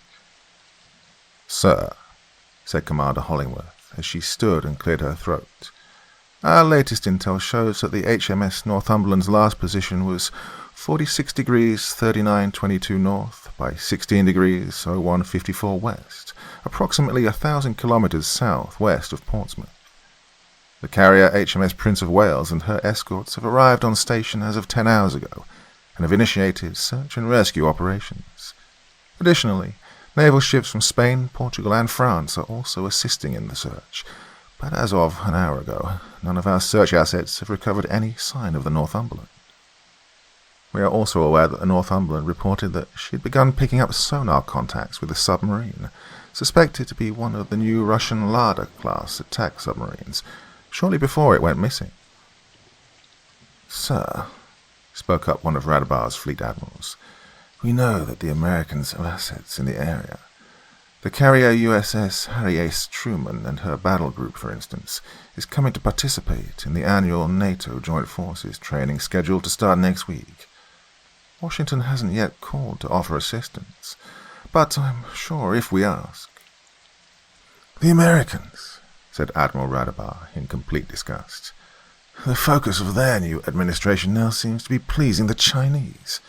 The Yanks may help, but their new president will surely have to ask China's permission first, and after their humiliation in Afghanistan, neither I nor Parliament are in any mood to trust America's claims of always standing with our allies, not after they absolutely refused our repeated requests to assist in pulling British citizens out of Kabul. I'm afraid that Britain stands alone here." Admiralty Building, St. Petersburg, Russia. How the devil did we lose contact with the B-586 Kronstadt? A submarine doesn't simply vanish, yelled a livid Admiral Nikolai Yevmenovich to the assembled high-ranking staff officers gathered inside the ornate conference room of the Admiralty Building. Admiral Yevmenovich was a barrel-chested man with a square jaw, close-set eyes, and close-cropped grey hair. Either she sank, or she didn't. The Kronstadt, designated B-586, was the newest Lada-class attack submarine for the Russian Navy. Newly completed and fresh from sea trials, her first mission was to sneak into the North Atlantic and keep tabs on the upcoming US and NATO Joint Forces naval exercises. The Kronstadt was tracking a lone British destroyer when suddenly all communications were lost with her. "Mark my words, comrades," growled the general. "The Kronstadt was attacked, and she was attacked by Great Britain in international waters." "Sir," said the senior naval operations officer, "should we worry about an American response should we retaliate against Britain for this crime?" "The Americans?" Admiral Yevmenovich gave out a disgusted laugh. "Fuck the Americans. America is finished. After their new president retreated from Afghanistan and surrendered Bagram to the Chinese, the new American administration has proven to be nothing but lapdogs to these Chinese. America is weak, embarrassed, and in retreat. In fact, the Chinese propaganda minister has the entire American military searching like fools for white supremacists and right-wing extremists everywhere within their ranks, instead of preparing to defend against external threats. The American military is done. A wet-paper tiger bereft of the backbone and heart to defend themselves, much less their allies. Gentlemen, it was Great Britain who sank the Kronstadt, and right now, the British are alone and vulnerable." An aide with a shocked expression on her face silently entered the room and circled the table until she reached the Russian chief of naval intelligence. Handing him a file folder, she whispered something into his ear. Immediately the same shocked expression appeared on his face as he opened up the file folder and read the top-secret memo. Standing up, the intelligence officer announced, "Admiral Yevmenovich, sir, our satellites have located the Kronstadt. My God, sir, they found her on—" Whitehall, London, England. "What?" shouted Admiral Sir Radabar, looking with disbelief as Commander Hollingsworth read the top-secret document which he'd just been handed. "That's correct, sir," said Hollingsworth. "The transmission states that the HMS Northumberland has been located at 65 degrees, 3376 north, 18 degrees, 1646 west. Those coordinates lead to Mount Curling, part of a mountain range in northern Iceland." "What the hell is going on?" said Radabar, reading the memo for himself. Then, nodding to himself after verifying that his young intelligence officer hadn't gone completely insane. Admiral Radbar said in a softer tone, "Patch me through to the Minister of Defense and the Chief of the General Staff. I'm pretty sure that the lads stationed in Sterling Lines will soon be getting a call." Headquarters, 22 Special Air Service Regiment, SAS, Sterling Lines, Herefordshire. "Oi, Kelly, what the bloody hell are you listening to?" The muscular black SAS sergeant slowly lowered the bar into its cradle and sat up from the weightlifting bench. Although he'd been pressing weights for nearly 30 minutes straight, gradually increasing the weight plates on the bar from 150 to 350 pounds, Sergeant Mohammed Hassan had barely broken a sweat. Next to Sergeant Hassan, in 19 Troop's very well-appointed gym, a young white SAS Lance Corporal named Sawyer Kelly was doing pull-ups while wearing his 40-pound ballistic vest and body armor. He'd done at least a dozen before he noticed Sergeant Hassan was sitting up at the weight bench and yelling at him. Immediately, Lance Corporal Kelly jumped down from the pull bars and removed his headphones, the noise coming from them so loud that Corporal Babu and Lance Corporal Mobley could hear them across the gym where they were doing 500-pound leg presses. "Oh, I'm sorry, Sergeant," said Lance Corporal Kelly, breathing heavily. "Did you say something?" "Yes, Lance Corporal, I did," said Sergeant Hassan in his deep Nigerian voice. "I said, what the bloody hell is that damn noise you're listening to?" "Oh, this," smiled Kelly. "It's Lil Pump. He's a mumble rap artist, Sergeant." "He's a what?" Mumble rap artist, Sergeant," said Kelly, offering the headphones to Hassan. "Care for a listen?" "No, I would not," said Hassan, pushing away the preferred headphones. "Mumble crap is more like. I don't know how people these days can pay good money to listen to such snot designed to insult your intelligence." "How can you say that, Sergeant?" said Kelly, feigning shock in his voice. "You'll never know if you like it if you don't give it a listen. Besides, isn't it you that has Lady Sovereign as part of your workout mixtape?" "Lady Sovereign has talent," snapped Sergeant Hassan. "She has the potential to be the white Eminem. It's not the big midget's fault that she had lousy representation." "If you want to hear some masterful rap," said Corporal Thomas Babu, who had secured the leg press bar on the side in order to eavesdrop on the conversation, "you should give Brother V a listen to. He's the absolute very best rapper in India." Corporal Babu, the unit's short yet stocky Indian machine gunner, smiled at Hassan and Kelly. "India? Really, man?" said Kelly. "India?" "Well, 1.4 billion people can't be wrong, man," shrugged Corporal Babu. "What do you think, Mobley?" Corporal Babu slapped his assistant gunner, Lance Corporal Jackson Mobley, on his shoulder. "Who do you think should carry the title of Best New Rap Artist?" Lance Corporal Mobley had taken Babu's place on the leg press machine, having added an additional 90 pounds of weight. "Rap music sucks, man," said the lean black soldier, grunting in between reps. "Give me Motown or smooth jazz, yeah." "What?" said Kelly. "Oh, I'm hurt, man, like, really hurt to hear that, Mobley. I don't think I can trust to put my life in your hands anymore." Whatever, Kelly," yelled his squad mates, Sergeant Hassan throwing his completely dry sweat towel at Kelly. The glass door of the gym suddenly burst open as Lieutenant Noah Fletcher stepped in. The tall, square-jawed, hawk-nosed SAS junior officer was dressed in a pressed combat uniform, his sand-colored beret bearing the proud insignia of a downward-pointing Excalibur sword, wreathed in flames on a crusader-shaped shield. "Right, gentlemen," bellowed the usually easy-going lieutenant. "Grab your kit and report to the armory to draw weapons. Captain Allen wants us at the team room in an hour, ready to go." "Right, you heard the man," yelled Sergeant Hassan, immediately jumping up from the weight bench.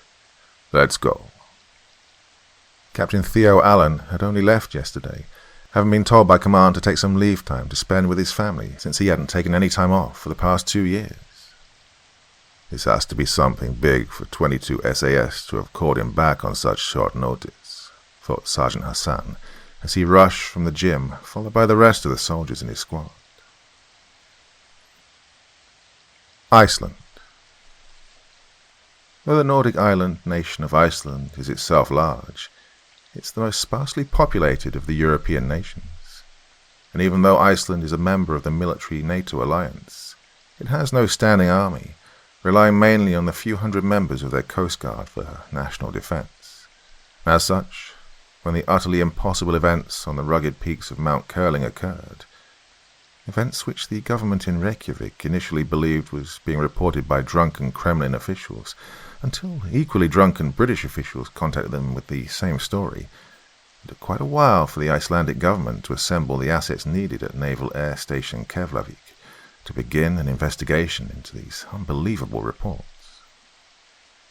While this was going on, the Americans were also calling constantly, as if to harass the Icelandic government, the newly installed Biden administration even going so far as to demand that the US military have sole access to the supposed location of the unbelievable occurrence.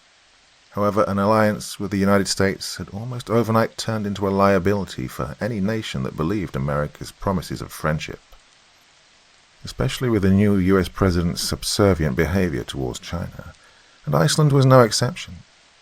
Soon the Icelandic Prime Minister stopped taking calls from Washington, D.C. Prime Minister Jakobsdottir had a British destroyer and a Russian attack submarine on the top of one of Iceland's tallest mountains, and she didn't have time to waste on the American president's foolishness as the threat of a British-Russian military confrontation on Icelandic soil loomed ever nearer.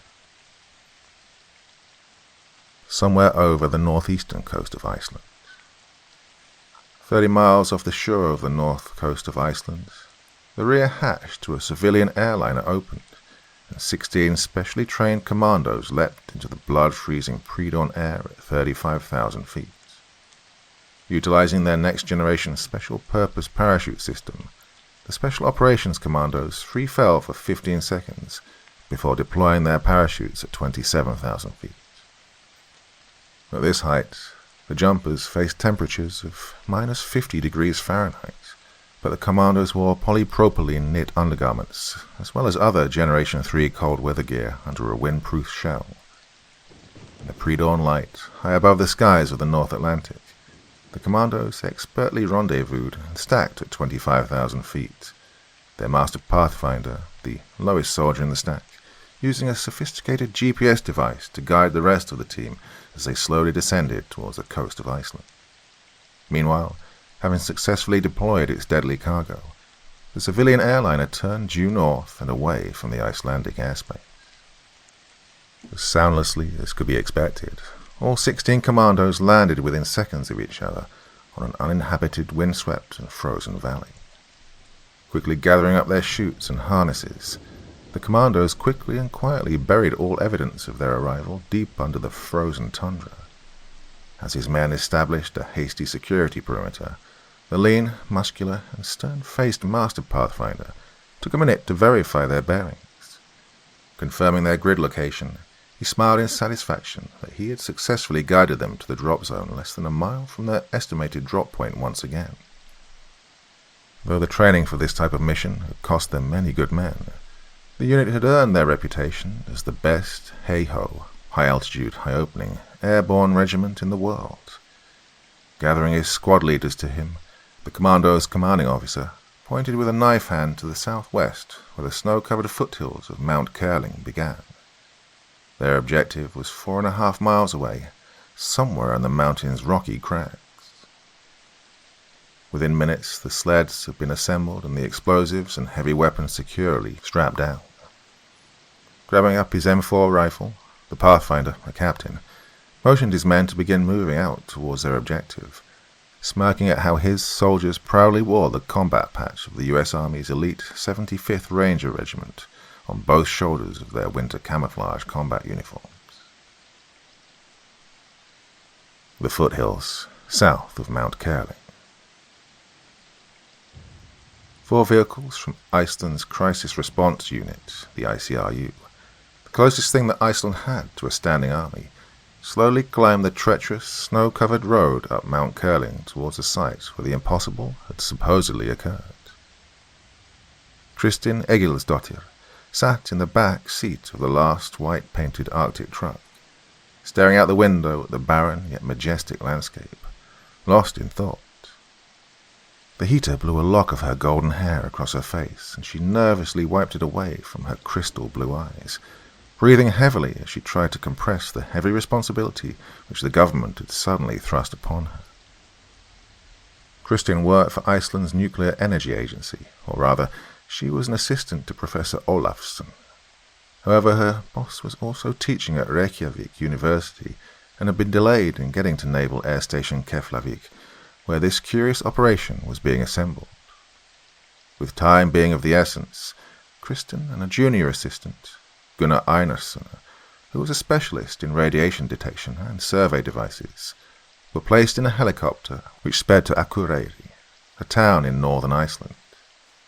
A man wearing a military uniform and carrying a military-style rifle met Kristin and Gunnar at the small airport and hurriedly escorted them to 4 white-painted vehicles, where a unit of the ICRU and a team from the Viking Squad, Iceland's elite counter-terrorism force, had already assembled.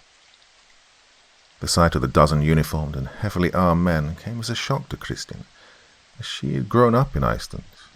In her 25 years living in a country with almost no military at all, she had never seen such an assemblage of heavily armed, uniformed men except in Hollywood war movies.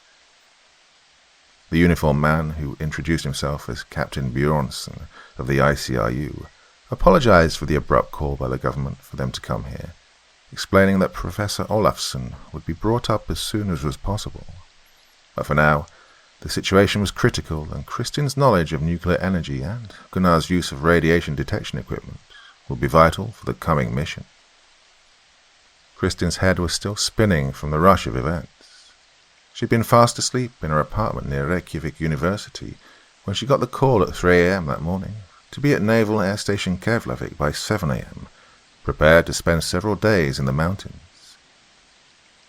It was near noon when they finally landed at Akureyri, and Kristin quickly forgot her hunger and rumbling stomach when she saw all the uniformed men and military-style weapons and trucks.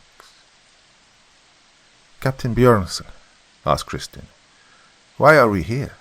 I don't understand why the military would need people like me and Gunnar." Iceland prided itself in relying almost exclusively on renewable energies such as hydro and geothermal power. Iceland had no nuclear power plants and no nuclear weapons, so there was not much need for experts in nuclear energy or radiation detection specialists, except for scientific research. "Was there an accident?" continued Kristin. "Did a satellite crash on the mountain, or perhaps a foreign military aircraft?"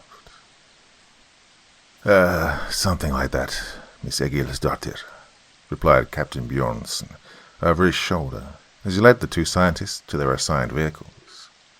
He directed Gunnar to place his equipment in the lead vehicle, while directing Kristin to take her bag to the last vehicle.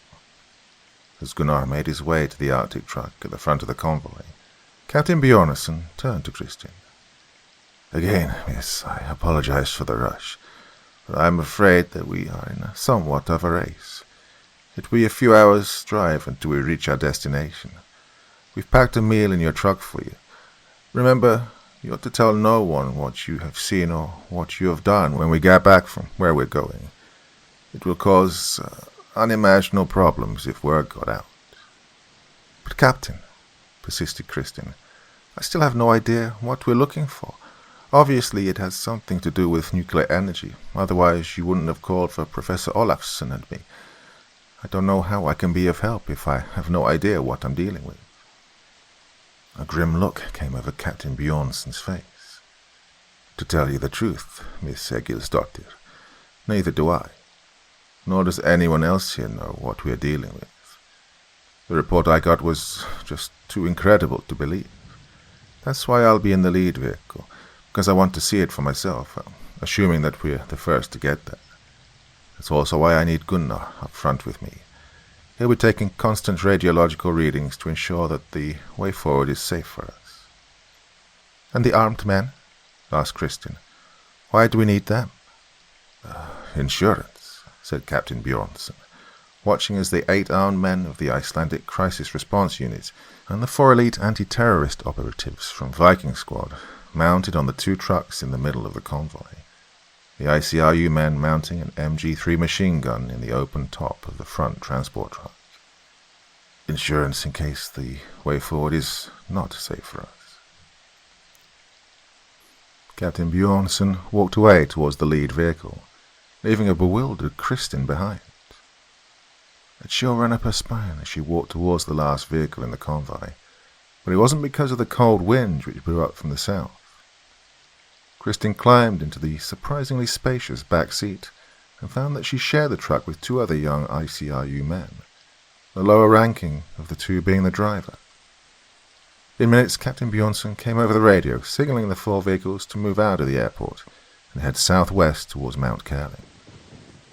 The young man sitting in the passenger seat welcomed Kristin with a big smile, reaching over and handing her a cardboard box and a cold bottle of Appelsin.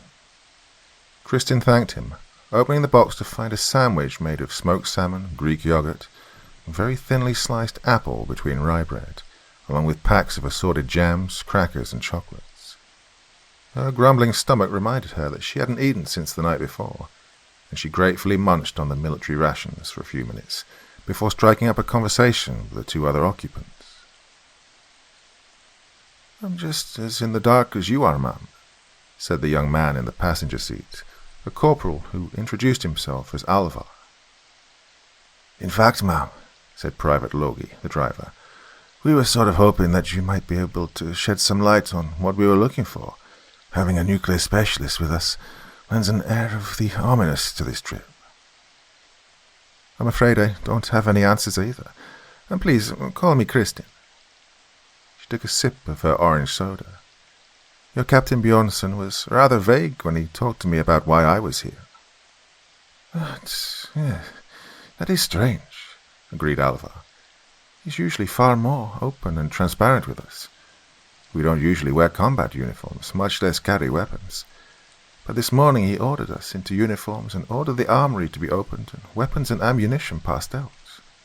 When Sergeant Hreinesson asked why we were doing such a thing, Captain Bjornsson said simply that we should be ready for a fight if the time comes." "I see," said Kristin, all of a sudden losing her appetite. "I heard we're going into the mountains to look for a ship," said Logie. "A ship?" yelped Kristin. "Like a spaceship? Could it be possible?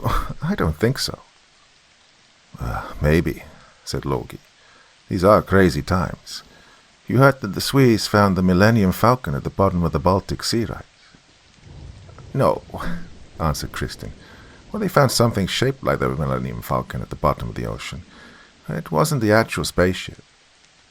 I heard rumors that the Chinese stole it right out from under the Swedes' noses," said Logie. "Then American Navy SEALs stole it from them when the Chinese tried to bring it back to China. So the Chinese bombed the Navy SEALs, which accidentally caused a volcano to erupt right under one of their artificial reefs in the South China Sea." "Where do you idiot privates get all your bullshit rumors?" said Alvar, punching Logie in the shoulder. "You were a private once, Alvar," said Logie. "Didn't you hear your own share of bullshit rumors?" Yes, I did," replied Alvar. "But then I learned to pull my head out of my ass, and that's why I'm a corporal now." "Now your ass is on your head," laughed Logie. "That's Mr. Corporal, sir, to you, Private," returned Alvar, laughing light-heartedly. What if Captain Bjornsson meant we were looking for a real ship instead of a spaceship?" mused Kristin. "How could a real ship end up on the mountain?" asked Alvar. "I'd sooner believe Logie's bullshit crash spaceship theory." "No," said Logie. "We could be looking for an actual ship. Hey, ever hear of the Philadelphia experiment, when the Americans tried to transport one of their ships from one port to another? Well, the story had it that they secretly teleported one of their destroyers from Philadelphia, and it reappeared in another port with the crew having gone insane or found fused to the bulkhead." "Oh, that's terrible," said Kristin. "That's bullshit," added Alvar. The buildings, houses, and shops of Akureyri swiftly passed in the rearview mirrors as the main road turned south, and soon the convoy was on the flat open road surrounded by lonely ranches, farms, and flat snow-swept plains with white-capped mountains in the distance. The three continued their banter for a while, but soon the vehicle was quiet again, each occupant lost in their own thoughts of what mysterious object they would encounter up on the mountain in a few hours. Miles and miles of snow-covered land passed lazily by, occasionally broken by the quiet, peaceful scene of near-frozen streams flowing across the white meadowlands of the quaint, tranquil villages nestled in the rolling foothills. The noise of the heater mixing with the intermittent squelch of the radio was the only sound as the hours ticked by, as the steady heat and rumble of the truck finally conspired to put Kristin to sleep. Eventually, Captain Bjornsson's voice came over the radio again, announcing that they'd come to the first checkpoint leading to the mountain. The National Police had closed off all roads surrounding Mount Curling for 10 miles to civilian traffic. By the time the convoy passed the checkpoint, they were already well into the low foothills. We should be there within the next half hour. Kristin's eyes shot open at Alvar's announcement. Looking out the truck's windows, she could see that the road had narrowed considerably, and their speed had slowed due to the increased level of snow on the road, which had yet to be cleared. The road was also climbing steadily, and the icy mountainside had closed in. We'll soon see what all the fuss is about here. Kristin sat up, suddenly filled with energy after a short nap. Well, it seems that we've won the race, then. What's that? Said Logie. Captain Bjornsson said that we were in some type of race to get there, answered Kristin. The question is, who were we racing against? I wouldn't know, said Logie. Like I said, it's very unlike the captain to be so cryptic. Well, said Alvar, the fact that we're in military uniform with rifles locked and loaded, and that we have the Viking squad attached to the unit tells me everything I need to know. The closer we get to our objective, the greater the danger we're facing. We need to be ready for anything. Attention, convoy, came Bjornsson's voice booming over the radio. Once we make the next turn in the road, our objective will be another 2 or 3 miles distant. It's inaccessible by road, so we'll have to stop about 1 mile from the location and walk the rest of the way. Radiation levels remain normal, but we'll continue to take readings along the way. Stay alert and keep your weapons on safe and at the high ready. In another mile or 2, we'll be meeting with a friendly... A high-pitched howl ripped through the air as a missile came straight down and obliterated Captain Bjornsson's Arctic truck, practically vaporizing it with a warhead meant to kill heavily armored tanks. Gunnar! Screamed Kristin in horror, realizing that her associate in the lead vehicle had instantly been reduced to ash, along with Captain Bjornsson.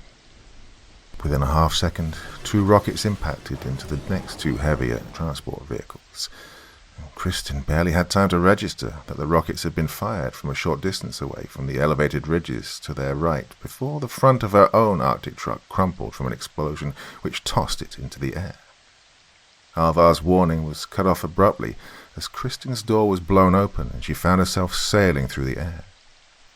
The feeling of weightlessness, combined with searing heat and pain, racked Kristin's body as she was thrown like a rag doll. Her ears throbbed with a muffled ringing as time stood still. Out of the corner of her eyes, she could briefly see what remained of the vehicle she was just in, twisting in the air. Logie and Alvar's bodies slumped over in the burning front compartment. She landed with a hard thud in the snow, and the punch to her gut knocked the wind out of her. Something heavy crashed into the ground in front of her, crushing her head by only a few feet. Fighting unconsciousness, a shuddering Kristin dragged her agonizing body forwards. The blown-out front tire and wrecked front axle of the truck was laying in front of her where it came to rest. Weakly peering over the wreckage, she caught a glimpse of the carnage playing out in front of her. All 4 of the trucks had been hit and were ablaze, bodies of the Icelandic defenders littering the snow. Only a few of the Icelanders seemed to be moving, visibly wounded and shaken up, while only 2 or 3 seemed to be returning fire at whatever had just ambushed them. The Icelanders' last stand was as brief as it was desperate, as automatic weapons fire mowed down the few remaining survivors. 50 meters to her right, Christian could see several soldiers descending from their hidden firing positions on the ridge. As her sight faded, she could barely make out the bright red, white, and blue flags which adorned their shoulders. "No," whispered Christian as the darkness finally overtook her, mercifully ending the pain she felt in her neck, back, and legs. "Oh God, no. I thought they were our friends." A United States Army Ranger stood 20 meters away, staring at the wreckage of the last vehicle in the convoy. The AT-4 rocket he'd fired had propelled the enemy vehicle into the air, causing it to rip itself apart as it somersaulted into the ground. The Ranger was impressed with the weapon, but thought that the rockets made in his own country were far better and easier to operate. "What are you staring at, Ranger?" came the voice of his commanding officer from behind him. "Thought I saw movement over there in the wreckage, sir," replied the Ranger. "Ah, forget it," said his commanding officer as he lit up a cigar. "There's nobody left alive here. Now, quickly. We're behind schedule and we need to move out now."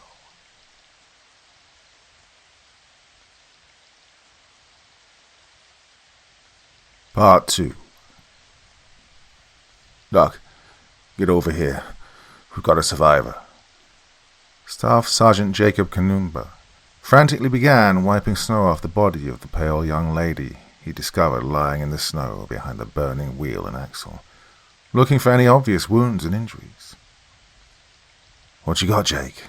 said Captain Allen as he and the team's medic, Sergeant Ratliff, ran to the black senior sergeant's side. "Shit. She's lost a lot of blood. Doc, can you help her?" Sergeant Ratliff knelt down beside Kristen, quickly shrugging off the heavy medic pack from his back. "She's barely alive," he said as he took her vitals. "Luckily the snow and cold has helped to staunch her bleeding, or else she'd be like her compatriots by now. Her leg's broken. If she was conscious now, she'd be in great pain. Help me, please. We have to turn her over. Watch your head, sir. We need to turn her body as one unit." Ratliff laid out a blanket on the snow next to Kristin, then supervised the team commander and senior sergeant in slowly and carefully turning the young lady over. As the 3 SAS soldiers frantically worked to save the girl's life, the rest of the team fanned out to discover who'd ambushed the Icelanders. The vehicles were still burning and the tracks of the attackers were still fresh, revealing to the SAS soldiers that the ambush occurred a little over an hour earlier. Whoever had attacked the convoy had come down into the ambush site from their hidden firing positions to put a bullet into the heads of each of the fallen defenders.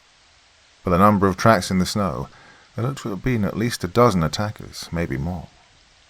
Lieutenant Fletcher led Sergeant Hassan and Lance Corporal Kelly up the gently sloping ridge, following the tracks back to their source. Corporal Babu cautiously walked among the burning wreckage of the convoy, slowly sweeping his L7 machine gun back and forth. His assistant, Colonel Lance Corporal Jackson Mobley, a few paces behind him.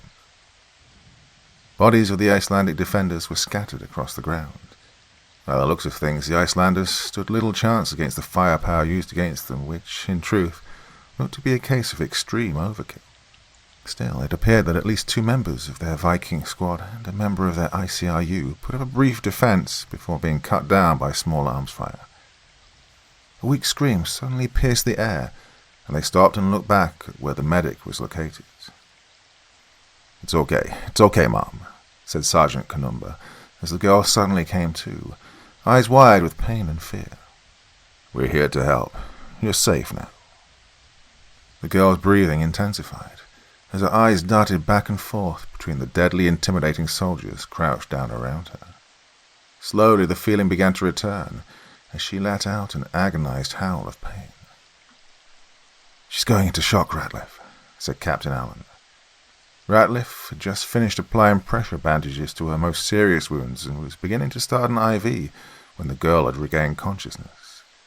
Sticking a needle into her arm, he said, "You'll be fine, Mom. We'll get you out of here. This is morphine. It'll alleviate the pain. Can you hear me? Do you know where you are?"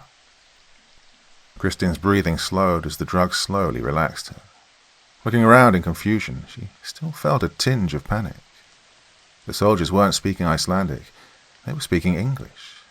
She began to panic again, realizing that she'd been taken by their attackers. Anger and hatred mixed with fear as she began to weakly struggle against the enemy soldiers. They were supposed to be allies. "Please, Mom," said Sergeant Kanumba. "Our medic is trying to help you. He can't put the IV in if you keep struggling." Christine's pale blue eyes shot to the black soldier speaking English with a heavy African accent. Before she passed out, Christine could vaguely remember that the soldiers who attacked the convoy were all Caucasians, tall, lean Caucasians. These weren't the Americans. They were British? Christine's mind began to fog over as the morphine took effect. "Americans," whispered Christine. "What's that?" Captain Allen stared down at Christine, having wrapped the young woman in 2 layers of thermal blankets. "I can't hear what you're trying to say. Who did this?" "It was the Americans," whispered Christine before the wave of peaceful numbness and euphoria swept over her as the world went black again. "Hey, sir." Captain Allen's earpiece barked to life. "What have you got, Lieutenant?" said Captain Allen as he stood up and walked a few paces away from his medic. "Find anything?" Captain Allen was a tall, broad-shouldered officer with wavy light brown hair who, admittedly, was somewhat old for a captain.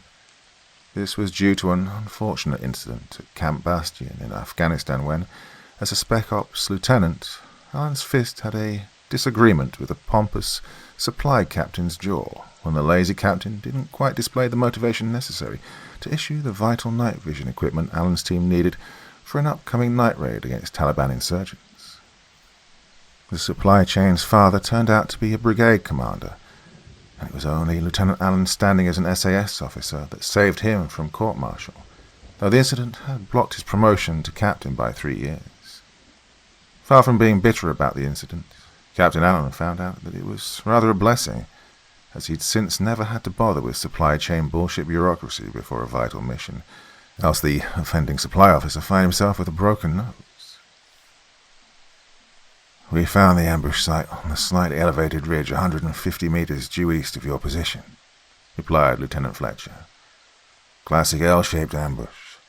Several spent shell casings on the ground. 5.56 and 7.62 NATO. 3 discarded A-24 launchers and a launcher from a Javelin and, sir, the markings are in English." Captain Allen looked back at the girl. She said they were Americans, he thought. They couldn't have made it any more obvious that they were Americans if they'd left behind NFL football jerseys, empty cans of light beer, and country music CDs scattered across the snow. At that moment the ground rocked as an ear-splitting explosion shook the air, as billowing clouds of black smoke rose into the air behind the ridgeline 1.5 miles to their northwest. The blast was so powerful that it caused sheets of ice and snow to tumble down steep mountain slopes, causing most of the stunned SAS soldiers to lose their balance as the ground shifted under their feet. The 16 Army Rangers were on the southern slopes of Mount Curling, having successfully completed their assigned mission and extracted all of the data they were looking for. Despite the not unexpected run-in with the meager Icelandic paramilitary group, the commandos had completed their task well ahead of schedule and were now on their way to rendezvous at a small secluded farmstead at the base of the mountain, operated by friendly operatives. There the Rangers would exchange their weapons and uniforms for civilian clothing and passports out of Iceland and back to their native country. The blanket of snow on the ground gradually became thinner as the commandos descended from the mountain, the target's safe house now less than a mile distant behind the next low foothill. The Ranger captain was taking the point position, leading his men in a single column down the mountain. The land around him was almost surreal, beautiful, expansive and seemingly untouched by human hands, save for a few narrow roads visible in the distance. And aside from a few flocks of sheep and the curiously small Icelandic horses grazing in meadows of patched snow, there seemed to be no other sign of humans for miles around.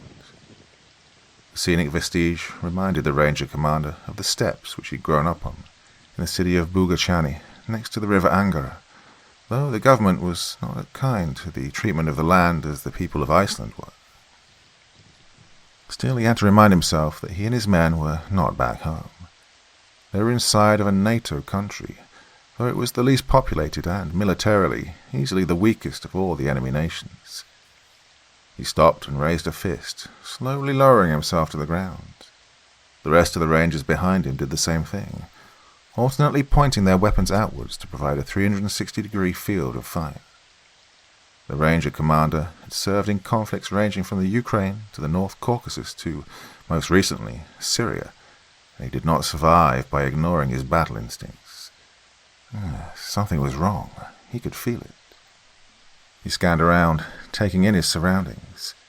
His men were in single column on a spur of tall grass, which led down into a gently sloping shallow valley. On the opposite side was another gently sloping hill, on the other side of which was their safe house. "Sir," came the voice of his senior sergeant over his earpiece. "Do you see something?" The ranger captain craned his neck around as he put a pair of range-finding binoculars to his eyes. "Scan your sectors," he replied as he looked left to right. Somewhat disappointed, he found nothing out of the ordinary, not even a helicopter in the sky coming to investigate the carnage they'd just wrought 3 miles behind them. Nothing. "No signs of movement," came the reports from his squad leaders. "Okay," the ranger captain replied as he slowly stood up from the tall grass that rose to just below his hips. Cautiously, they moved out across the plain under clear, late-afternoon skies, which were gradually turning into a deeper shade of turquoise. The Rangers crossed over the shallow valley without incident and up the other small hillside. Just short of the crest of the hill, the ranger captain halted his men again as he went forward to the top of the hill. The hilltop was devoid of any foliage, so he hunkered down on the snow-packed grey granite, looking down at the safe house, which was now only 200 meters away in a sloping meadow below him, where the lush grass mixed with more patches of snow. Around him, all was quiet, as if the scene was simply a painting of a lonely farmstead. If anything was observing us, thought the ranger, it was the sheep. Lighting up his cigar again, he whispered into his earpiece, "It's clear. Move out." The sound of an L-129 battle rifle spat out in the distance from behind him, followed in quick succession by 3 more shots. This was intermingled by the heavy rattle of an L-7 general-purpose machine gun and the pop-pop-pop of the L-119 assault rifles as small armed rounds struck the Ranger column from an elevated position behind them. Both of the Ranger team's automatic weapons gunners spun around to return fire at their attackers, but one found himself on the receiving end of a grenade fired from a 40mm grenade launcher. The Ranger disappeared in a cloud of black smoke and shrapnel before he could fire a well-aimed burst from his weapon.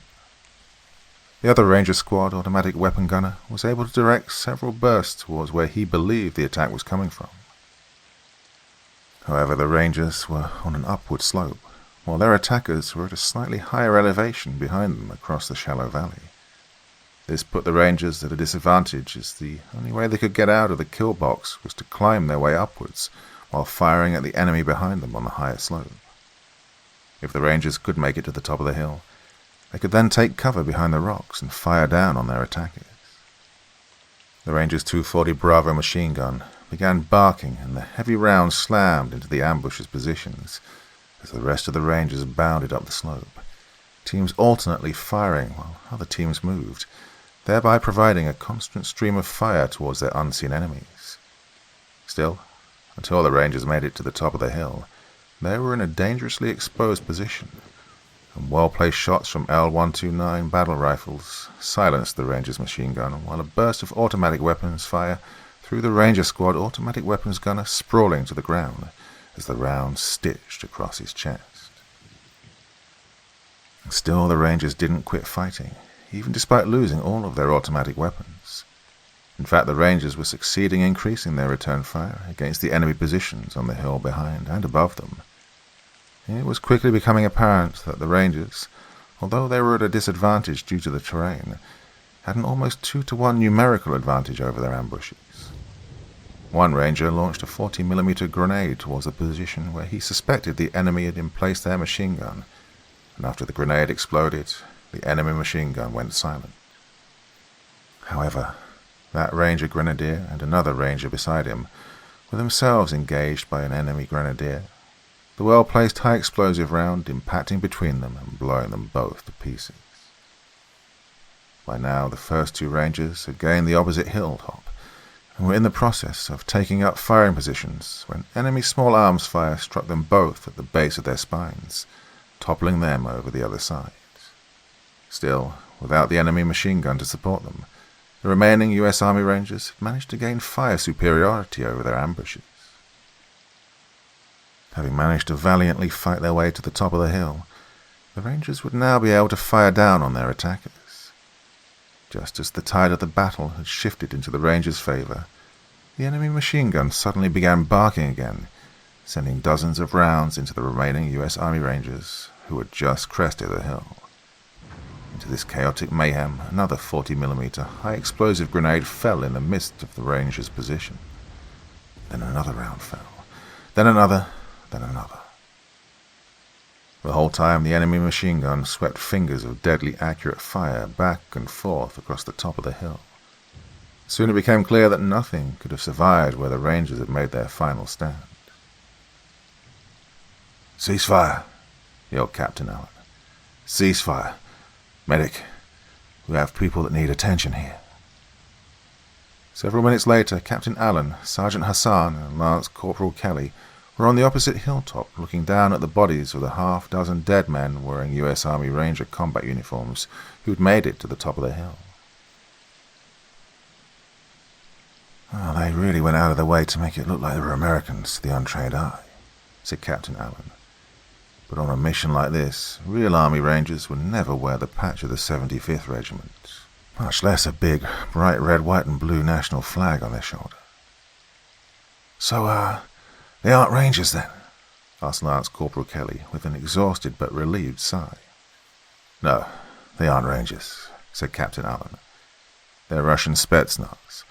Look at the cigar that the officer was smoking. It's Cohiba, imported into Russia from Cuba and highly favored by their military officers." "Okay then, how the hell did the Spets get so much American kit and weapons?" asked Lance Corporal Kelly in disgust. "Shit," said Sergeant Hassan. "What didn't the Yanks give to the enemy Biden-surrendered Bagram Air Base to? Hell, I'm surprised that the Russians didn't just drop in with a bloody battalion of ex-US Army MRAPs and MATVs." The air whipped around the British soldiers as Captain Allen looked down at the tranquil and innocent rustic farmstead at the base of the hill, thankful that it had been spared from the violent and tragic events which had just transpired. Two Puma helicopters of the Icelandic Coast Guard were descending out of the darkening sky from the west. They were coming to bring out the wounded and the dead.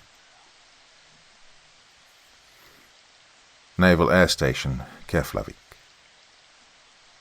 The mood was somber on the naval base, and even though the 8 men of the 19-troop D Squadron, 22 SAS, had defeated a Russian Spetsnaz force that was twice their number, the British commandos felt absolutely no sense of victory. It was just 2 days after the battle before the bodies of Lieutenant Noah Fletcher, Staff Sergeant Jacob Kanumba, and Corporal Thomas Babu were finally transferred into British custody to be flown home to England. Captain Allen and the remainder of his team had no time to mourn the loss of their comrades. The press of events had increased dramatically in less than a day, and the news for the nation of Great Britain was growing even more dire. Since the battle between the SAS and the Russian Spetsnaz, Iceland's Prime Minister Katrin Jakobsdottir had ordered an international exclusion zone around Mount Curling. With the exception of authorized personnel, absolutely no one was allowed within 10 miles of this secured area. By now, Royal Navy Intelligence Officer Commander Hollingsworth and a handful of other staff officers had arrived from Fleet Command in Whitehall. In addition, government officials from Iceland, including the President and Prime Minister, and the Joint Military Defence Liaison from Norway, had assembled in Keflavik for the above top-secret briefing which Captain Allen was giving regarding the mission which he and his men had just concluded. Noticeably absent from the briefing were representatives of the United States, including the U.S. ambassador to Iceland, as Prime Minister Jakobsdottir wisely chose caution over carelessness. She could not take the chance that whatever might be revealed in the briefing would go from Biden's lips to China and Russia's ears. In a highly secured conference room surrounded by Icelandic, Norwegian and British security specialists, Captain Allen began his report to the assembled officials. With satellite photos revealing that both the British HMS Northumberland and the Russian B-586 Kronstadt had come to grief less than 3 miles apart on the slopes of Mount Curling, it was decided by both the British and Icelandic governments to first secure the Russian submarine for fear of any nuclear materials it might have been carrying. Captain Allen, still wearing the uniform that he wore when his team encountered the Russians 4 days earlier, reported that on the day of the battle he and his men were waiting to rendezvous with their Icelandic counterparts, not knowing that they'd been previously ambushed by Russian commandos disguised as American Army Rangers. Apparently, the Russians had no intelligence information that British SAS were also operating in the area. When the Icelandic convoy failed to appear at the designated time, and having lost all radio communications with them, Captain Allen took his team to investigate, ultimately arriving at the carnage of the ambush site an hour after it had occurred. They discovered one survivor, the nuclear research assistant Kristin Egilsdottir, who managed to inform the SAS team that their attackers were Americans due to their bright national flag patches that they were wearing on their uniforms. Immediately suspecting that the attackers were Russian Spets, Captain Allen ordered his men to move out in pursuit, just moments before the Russians blew the remains of their submarine. Unfortunately, despite their best efforts to save her, young Miss Egilsdottir had slipped into a coma while in the medevac helicopter transporting her to the nearest hospital. The British caught up to the Spets commandos as they were making their way down from the mountain, their mission to destroy what remained of the Kronstadt completed. However, instead of immediately engaging the Russians, Captain Allen decided to follow behind them as he gathered more tactical data on who he was facing. The British were outnumbered, and Captain Allen wisely waited until the terrain favored his team before acting. That opportunity occurred when the Russians descended into a shallow valley and began their gradual climb up the opposite slope. Now, on an elevated firing position and knowing that the Russians would have to climb while defending, Allen ordered his men into a hasty ambush and began the combat engagement. The battle cost the SAS commandos the team executive officer, Lieutenant Fletcher, the team's senior NCO staff sergeant, Kanumba, and the team's machine gunner, Corporal Babu. After a grenade killed Corporal Babu, wounded Lance Corporal Mobley, the assistant gunner, painfully took up the machine gun and began engaging the last of the Russians before they reached the safety of the crest on the opposite hilltop, as Kelly launched round after round of rifle grenades into the retreating Russians, until Captain Allen called a ceasefire.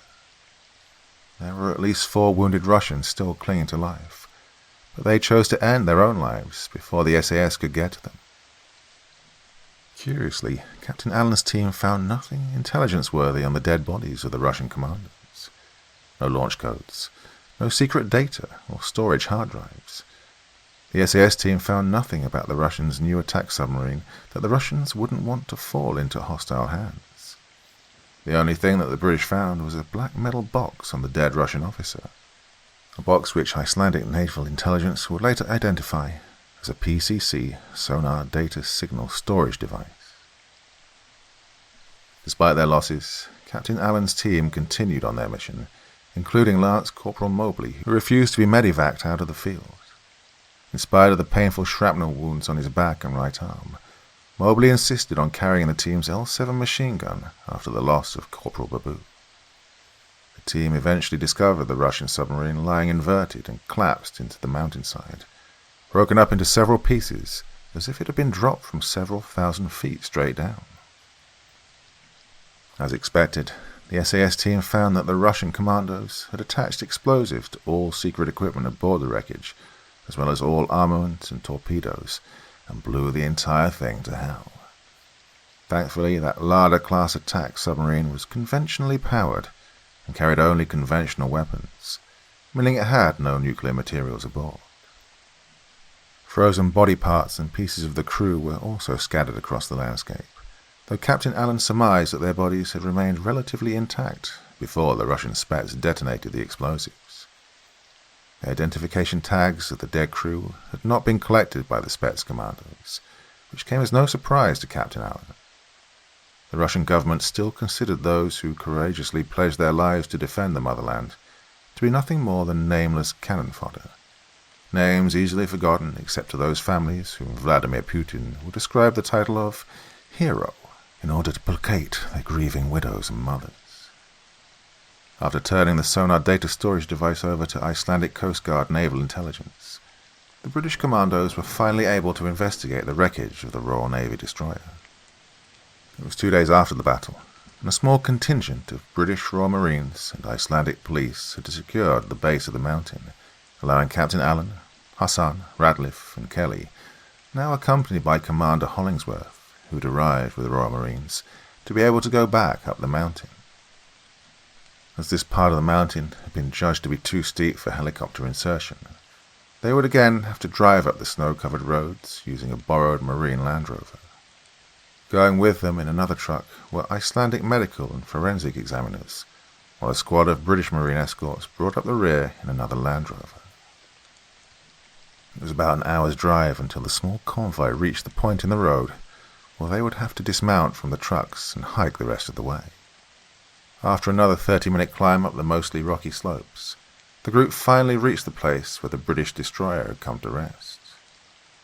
What remained of the HMS Northumberland hardly resembled a ship at all. It had crashed down on its starboard side at the top of a ridgeline, a third of the destroyer's aft end then breaking away and falling an additional 100 feet into a ravine. What remained of the ship was broken apart into several smaller pieces, its hull ripped and segmented, while the upper superstructure, radar masts and gun turret had separated from the rest of the destroyer and were tossed haphazardly about the mountainside.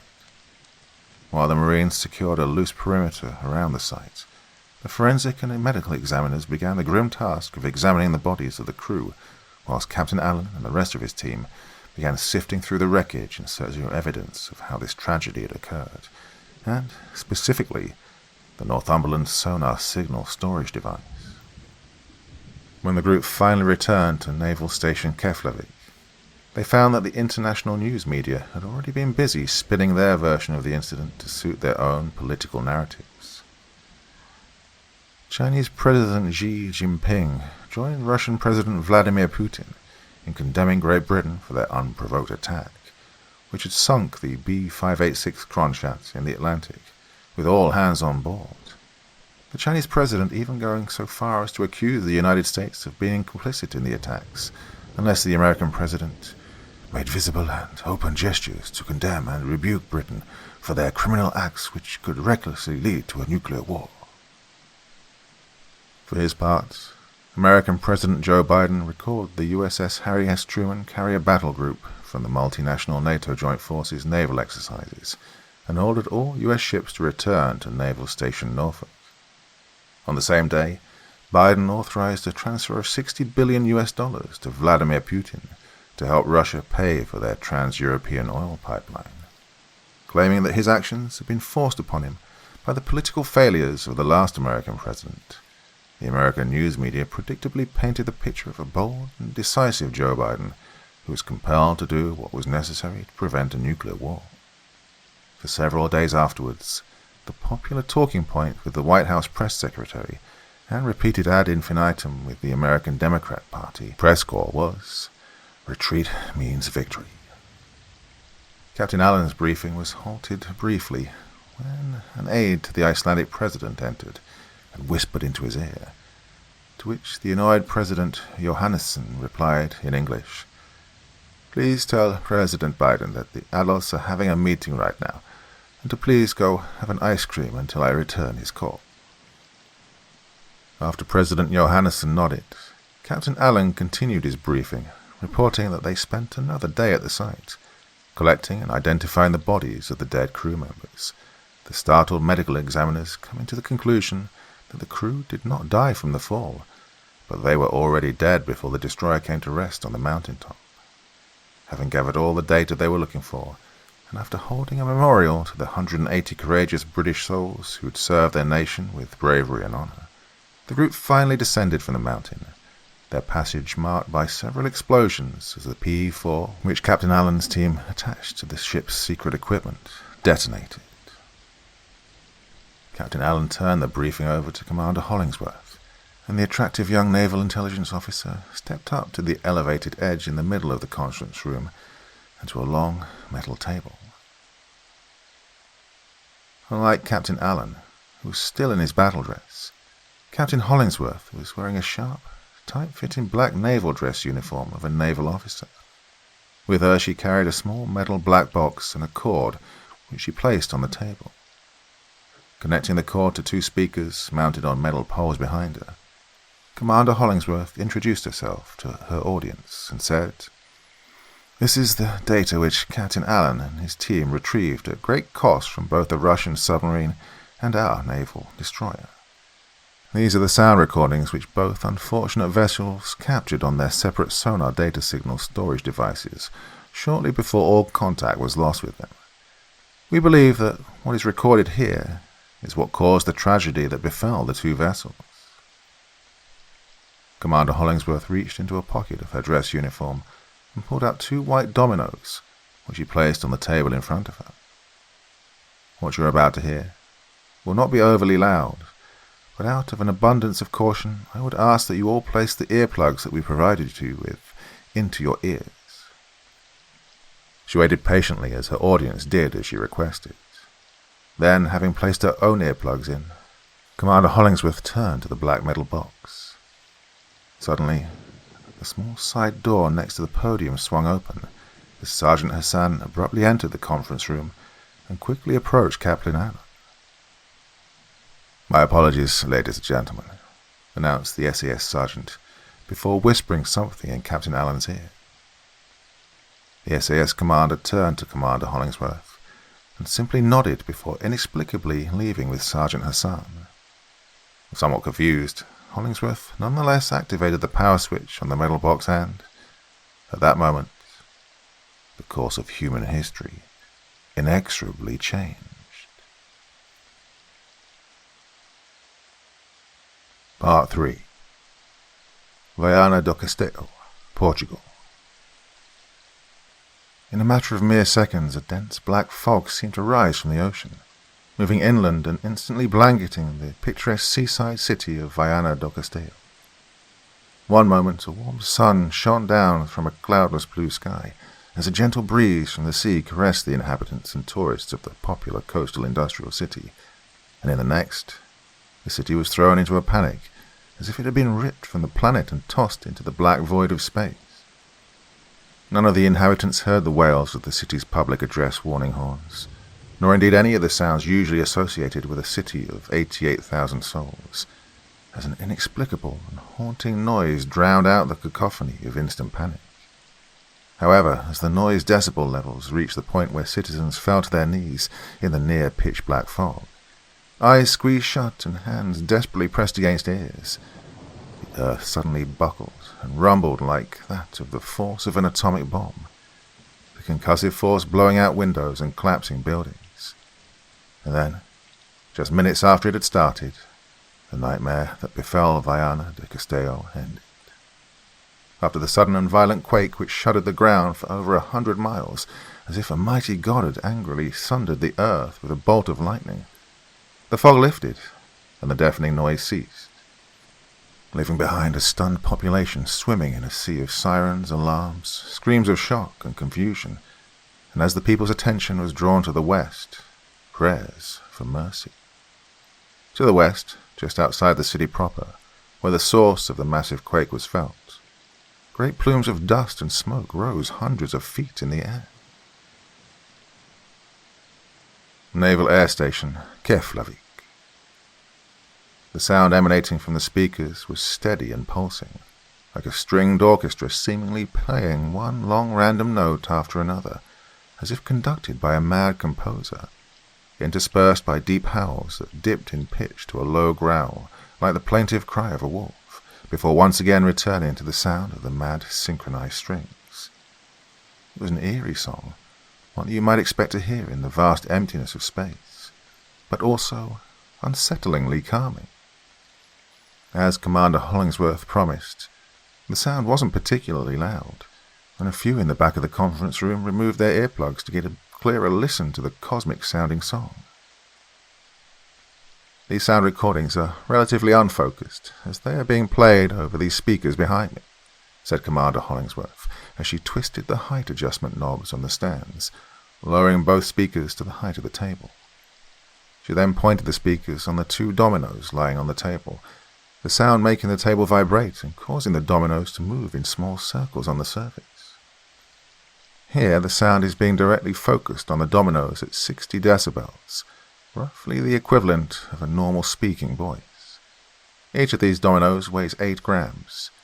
Now, watch this, said Hollingsworth as she turned up the volume slightly. Prepare yourselves, please. The 2 dominoes shot straight up, hovering steadily and motionless 4 feet above the table. This is what happens at 63 decibels, continued Hollingsworth as she slowly turned the volume control knob. And this is what happens at 75 decibels, or about the volume of a vacuum cleaner. As the volume increased, the 2 dominoes shot straight into the ceiling and hung there as if struck by magnets, before falling again to hover 4 feet above the table, and then shooting up into the ceiling again. The dominoes continued doing this over and over again, yo-yoing up and down repeatedly until Hollingsworth finally shut power to the speakers, causing the 2 dominoes to finally fall with a clatter on the table. If the sound were directed straight down onto the 2 dominoes, they could theoretically continue going straight up into space, depending on how high the source of the sound was coming from, she continued. We believe that this phenomenon is exactly what befell the Northumberland and the Kronstadt. We know that sound at 150 decibels can stun a human, and 190 can cause death. We estimate that the decibels necessary for the mysterious sound to lift the 2 ships out of the Atlantic and drop them thousands of miles away had to be in excess of 500 decibels, and perhaps going as high as 700. Moreover, for the 2 ships to have come down on Mount Kerling, the sound had to be directed straight down from an incredible height. The stunned audience of military and government officials barely had time to comprehend what they'd just seen and heard when the main doors to the conference room opened and Captain Allen and his men entered. My apologies, ladies and gentlemen. Commander Hollingsworth. Captain Allen marched quickly to the podium, again flicking on large television monitors which were mounted on the walls surrounding the conference room, with a small universal remote control as he went. I'm sorry for interrupting this briefing, but I'm afraid there's just been another incident. The 8 monitors came alive with images of different news stations from across the globe, each reporting on the same horrific and unbelievable story on a scale unseen since the terrorist attacks of 9/11. The news films identified the location as Viana de Castelo, a city on the northern coast of Portugal just south of the border with Spain. Shaky cameras focused on the thing that clearly should not have been there, screams of panic and sirens in the background mixing with the sounds of military helicopters and fighter jets. Standing in the middle of a half-mile-wide crater stood a monstrous, dripping, dark grey rock monolith, nearly 80 stories tall. Captain Allen turned to Commander Hollingsworth. We've been ordered to escort you back to England, he whispered. The rest of the staff officers will remain here in Keflavik to assist in intelligence gathering, and our marine contingent will stay at Mount Kerling to help secure the mountain perimeter. But Whitehall needs you back as quickly as possible, with the sound recordings. What happened, besides this? Whispered Hollingsworth, her eyes glancing alternately between Captain Allen's grim face and the monitor behind him showing the rocky monolith, towering over the hills overlooking the Portuguese city. Why the hurry? MI6 just intercepted a top-secret communique between Beijing and Washington, whispered Captain Allen. Since we aren't giving up what we found, China's demanding that Biden get it for them. Captain Allen gave an expression as if he'd just taken a deep breath from a dead and decaying skunk. President Biden has just activated the Delta Force. That recording needs to be out of Iceland and in Whitehall's hands before the Deltas get here. Commander Hollingsworth and the SAS commandos prepared for extraction out of Iceland, each weighing the new and ominous situation which had suddenly been dumped into their lap. Great Britain had acquired evidence that there was a mysterious sound-generated source, most likely extraterrestrial, which was powerful enough to lift ships weighing tens of thousands of tons out of the water and dropping them hundreds of miles away. Russia and China wanted to take that technology from Great Britain, and their extensive propaganda media was working overtime to paint the British as public enemy number one on the world stage, the British government behaving like a rogue state, wanting to engulf the world in a nuclear confrontation for some nefarious purpose that only the wealthy capitalists in the city or America's Wall Street knew about. It was also clear that the President of the United States didn't want to piss off either China or Russia, and was apparently willing to help them get what they wanted from Britain. Lastly, and more importantly, Great Britain would be well and truly alone when China, Russia, and eventually the United States came to get what the SAS had recovered. Over the North Atlantic. At 0400 hours in the morning, a British Aerospace 146 transport lifted off from Naval Air Station Keflavik with Captain Allen's SAS team and Commander Hollingsworth aboard. An RAF Eurofighter Typhoon flying escort back to Britain. Commander Hollingsworth sat alone in a seat next to the left wing of the plane, reading the streaming news reports of the incredible event which had occurred in Portugal. Though she'd been up for nearly 30 hours, she was far from sleepy. It was only a 3-hour flight to London, and the Ministry of Defence would surely be expecting a report from her as soon as they landed. Not much time to prepare. A huge chunk of rock which had fallen out of the sky and landed on the outskirts of Viana do Castelo had killed 127 unfortunate people. It was 80 stories tall, rectangular, with 4 distinct sides, each measuring a quarter-mile long. It was estimated to weigh at least 300,000 tons. Seismic and sonar readings captured acoustic anomalies out in the Atlantic Ocean, indicating that the monolith did not fall from space, but was actually a section of the Earth's crust pulled straight up and out of the Atlantic fall. There were also reports that these events had been preceded by a thick, near-opaque black fog. Both the residents living near Mount Curling and the people living in Viana do Castelo reported experiencing that phenomenon. Hollingsworth knew that she was way out of her league with this, but the desire to get to the bottom of this phenomenon drove all feelings of fatigue from her body. Sitting 2 rows in front of Commander Hollingsworth, Captain Allen sat alone in his own aisle, struggling to put his own after-action report together for his commanders. He hated writing reports, especially when they had to include details of losing good men. What he dreaded the most was writing the letters to the families.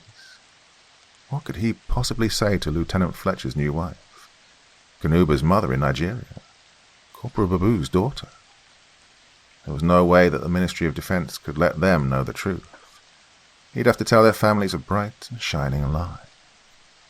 The wounded Lance Corporal Mobley escorted his fallen comrades back to England 2 days later, leaving Captain Allen with Sergeant Hassan as his new senior NCO, as well as his medic Radcliffe and Lance Corporal Kelly, in case there was trouble. His guts were in knots. Allen had worked with Delta on a few ops in Afghanistan.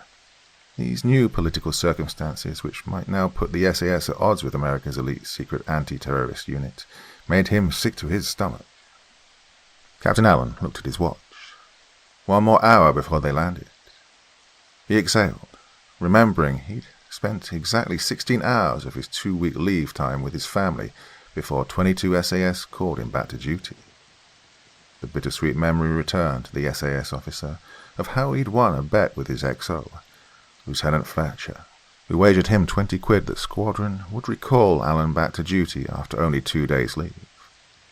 Maybe after all this was over, Squadron would let him be able to pick up his vacation where he'd left off. This was the 3rd year in a row where he had missed little Chloe's birthday because the army called Daddy away. Across the aisle, and 2 seats behind Commander Hollingsworth, Lance Corporal Kelly was rudely awoken by a kick to the back of his seat. Removing his headphones, he leaned over the back of his thickly padded chair. "Can I help you, Sergeant?" "Yes, you can, Lance Corporal," said Sergeant Hassan. "You can turn that bloody mumble crap down. I can hear that shit from back here." "Sorry, Sergeant," said Kelly, turning off his phone. "Liz Uzivert helps me unwind." "Liz Uzi... who?" said Hassan. "Little talentless bitch, you mean? Get some rest, man. This isn't over by a long shot, lad, and you'll need all the energy you can get after we land." Ignoring the comment, Kelly smiled a toothy smile at Hassan. "So, Sergeant," he said, turning his head to look at the golden locks flowing down from the back of Commander Hollingsworth's head. "Do you, think—" "No, I most certainly do not, Kelly," replied Hassan. "We're both about the same age, and besides—" protested Kelly. "Besides, she's so far out of your league that it would be like comparing a blue whale to a fucking cucumber," replied Hassan. "Now sit down and go to bloody sleep." "Okay, Sergeant," replied Kelly, sinking back into his seat. "She doesn't look like a cucumber to me, though." An hour later, Commander Hollingsworth was still staring at her laptop, deep in thought and with a growing feeling of dread building up inside her. "Care for a nice cup of tea, Mum?" Commander Hollingsworth looked up, a surprised smile appearing on her face as she accepted the cup from the soldier. "Oh, thank you. Corporal Kelly, isn't it?" "Last Corporal, actually," he said, smiling at the attractive officer who had remembered his name. "If you, don't mind me saying so, I noticed that you haven't rested any since we got back from Mount Curling. Do they not allow you to sleep in Whitehall?" "Well, I could say the same about you and your mates, Lance Corporal," said the commander, sipping the Earl Grey tea. "Yeah, well, that's actually a part of our training," said Kelly. "I don't mean to sound forward, Mum, but you look bothered by something. May I ask why?" Commander Hollingsworth was used to officers her age attempting to flirt with her, but they were usually at least her rank or higher. Were all SAS members so straightforward and confident? Normally she put the lower rank in their place, but right now she didn't mind the company. Motioning Kelly to take the seat beside her, she turned her laptop and said, "Look at this. I've plotted the 2 points of where we believe the sonic anomalies occurred. They're roughly 250 miles apart here in the Atlantic. Just on a hunch, I've plotted where the next occurrence should happen. If I'm correct, the next phenomenon should happen right about here, 250 miles northeast of where that rock was pulled out of the Atlantic." She marked the spot with a red X in the southern waters between Ireland and England. Said Kelly, unsure as how to reply. "That's, worrisome." "Yes," agreed Commander Hollingsworth, "and all the more so since we'll be flying very close to that location right before we land." "Really?" said Kelly, a hint of concern in his voice. "When will we be coming into the vicinity?" "Well," said Commander Hollingsworth, checking her watch, "I'd say we'll be near those coordinates right about—" "Ladies and gentlemen, this is Captain Stratton." The sudden announcement by the pilot momentarily startled Commander Hollingsworth. "We are on the final approach to London Heathrow. We should be on the ground in approximately—" "What the bloody hell?" As the transport banked to the right, Commander Hollingsworth looked out of the window and whispered, "Oh, Lord." Unable to see over Commander Hollingsworth, Kelly ran to the empty seat in front of her, pressing his face to the small window. In the seat in front of him, a grim-faced Captain Allen also had his forehead pressed against the window. The sun hadn't yet crested the horizon, and the skies were just turning to a lighter shade of purple. They could see a thick layer of clouds below the aircraft, the silhouette of the Typhoon fighter still flying escort a half-mile off the left wing. However, 3 miles in the distance to the northwest, a blindingly bright dot stood stationary in the sky at an altitude of 10,000 feet higher than the jet fighter. A roiling mass of dark clouds circulated underneath the glowing object, which seemed to reach down and disappear in the cloud layer thousands of feet below. The cloud-like projection, almost opaque in its blackness, kept a very defined thin conical shape with the point originating from the bright object and stretching down through the blanket of clouds and presumably to the sea. but strangely there was no whirling effect, as if the clouds had remained untouched by the phenomenon. "Ratliff, Kerry," grunted Sergeant Hassan, who was looking out the window in the rear of the plane. "Make yourselves useful and get a vid of that thing." Commander Hollingsworth was so entranced and bewildered by the sight that she had forgotten to pull out her own camera phone. Doing some quick estimations, she calculated that at the point which the cone of black fog touched the ocean, it would be roughly 1/2 mile in diameter. Hands trembling, she finally produced her phone and pointed it out the window, her phone seemingly taking forever to get to the app as it fought against her to pull up the record video function. When it finally came up, the object was at the far left of the window, the plane's pilot taking evasive maneuvers to avoid the ominous phenomenon. No, said Hollingsworth. "We have to turn into it. I have to get a better—" Something long and metallic suddenly emerged from where the black cone of fog penetrated the clouds below and soared at incredible speed in an upwards arc towards the transport, much like a surface-to-air missile. The Typhoon fighter jet pulled straight up and nimbly looped over, the pilot yelling a warning as the object sailed underneath and past his jet. The captain of the transport banked the aircraft sharply as the object flew past, Commander Hollingsworth clearly seeing the name Greenpeace Arctic Sunrise on the side of the green-painted ship, as it somersaulted 100 meters past the transport's left wing and disappeared. Scrambling over to the other side of the aircraft, Hollingsworth and the rest of the SAS soldiers watched in horror as the doomed ship tumbled end over end towards the coast of southern England. "Oh, it's going to hit land," grunted Captain Allen. "Where?" asked Hollingsworth. Captain Allen saw the ship tumbling away towards a bay 10,000 feet below. "If I'm not mistaken, I'd say Barnstaple," he replied, recognizing the familiar shape and terrain features of the beaches which he liked to take Barbara and his daughter Chloe for surfing holidays on those rare occasions he could get away from his responsibilities. The transport was in a steep right-hand turn, and Hollingsworth had to struggle to make her way towards the front of the transport. She made it to the cockpit door just as the pilot leveled off the wings. "Captain Stratton," she yelled, banging on the door. "This is Commander Melissa Hollingsworth, British Naval Intelligence from Whitehall. I need you to deviate course. We need to land at the nearest airport to Barnstaple at once."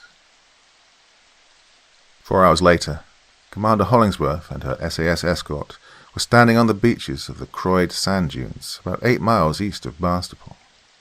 Having previously used a SATCOM phone to contact Whitehall, Hollingsworth briefed Admiral Radabar about what she'd witnessed over the Atlantic, sending Fleet Headquarters the video she and the others had been able to record on their phones, as part of her report, as well as her decision to divert from London to Exeter, the closest airport to Barnstaple. Admiral Radabar, for his part, concurred with her decision, citing an unpleasant disturbance which was occurring at London Heathrow at that very moment. A military escort awaited them when they landed at Exeter, and they were quickly whisked away. Barnstaple was roughly 50 miles away from Exeter Airport, as the 2 Army Panther armoured trucks raced westwards across the countryside towards the coast. Additionally, local law enforcement had been called to cordon off the beach until authorised officials from the Ministry of Defence arrived. Hollingsworth maintained constant communication with Admiral Radabar, who informed her that the disturbance at Heathrow involved the detaining of 6 sturdy-looking men with American passports by MI6 and who were now being interrogated as suspected covert Delta Force operatives. Radabar cautioned Hollingsworth to get the mysterious sound recording back to London as soon as possible, but to use the most circuitous route necessary to avoid detection. Captain Allen was also on the radio with 22 SAS back at Stirling Lines, informing them of the change in the situation and that his team was currently escorting Commander Hollingsworth and the sound recording to Barnstaple. When the 22 commander inquired if Captain Allen needed backup to meet them there, Allen replied in the negative, stating that the Americans were probably tracking all SAS movements from Stirling Lines, but to have the QRF, Quick Reaction Force, ready to move if the situation deteriorated. Captain Allen had asked Admiral Radabar if he could see the mugshots of the Americans detained at Heathrow, his heart dropping when he recognized one of them as Colonel Scheller, the Delta team leader that he'd worked with in Afghanistan. Shello was a former United States Marine lieutenant colonel before he joined the Delta Force, and Captain Allen knew him as one of the best in the world at infiltrating into foreign countries unnoticed. Captain Allen knew that Shello would never have allowed himself and his team to be intercepted at Heathrow unless Shello wanted to be intercepted.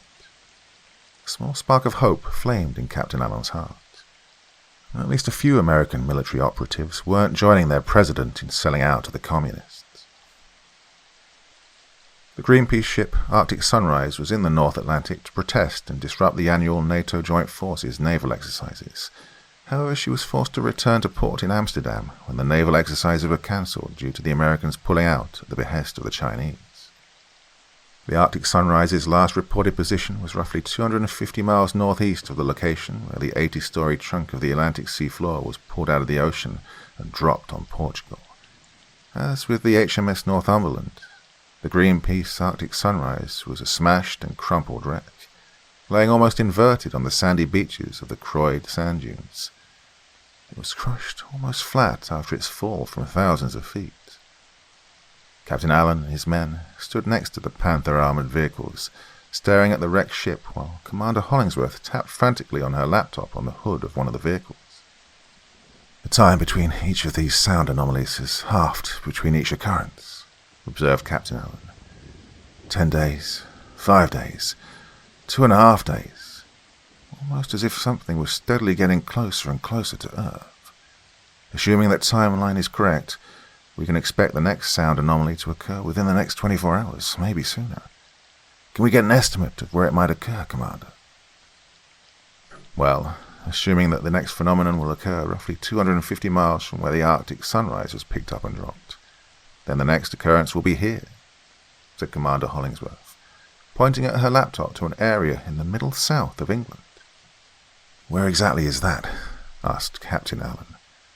Wiltshire, replied Hollingsworth. Here, let me see if I can get a more precise grid coordinate. She moved her cursor over to the enlarge and enhance icon, punching in the estimated grid coordinates for the next occurrence. It's giving me 51 degrees, 10:44 north, 1 degree, 49:34 west. That's the Salisbury Plain. The Salisbury Plain? What's there? Asked Sergeant Hassan. The graphic continued to zoom in and clarify, and eventually an image steadily came into focus on the laptop screen. Are you fucking shitting me? Muttered Sergeant Ratliff, eyes wide at what he was looking at. Please tell me we didn't just wake up in a bloody Doctor Who episode, said Kelly. Commander, said Captain Allen, we need to get to Stonehenge ASAP.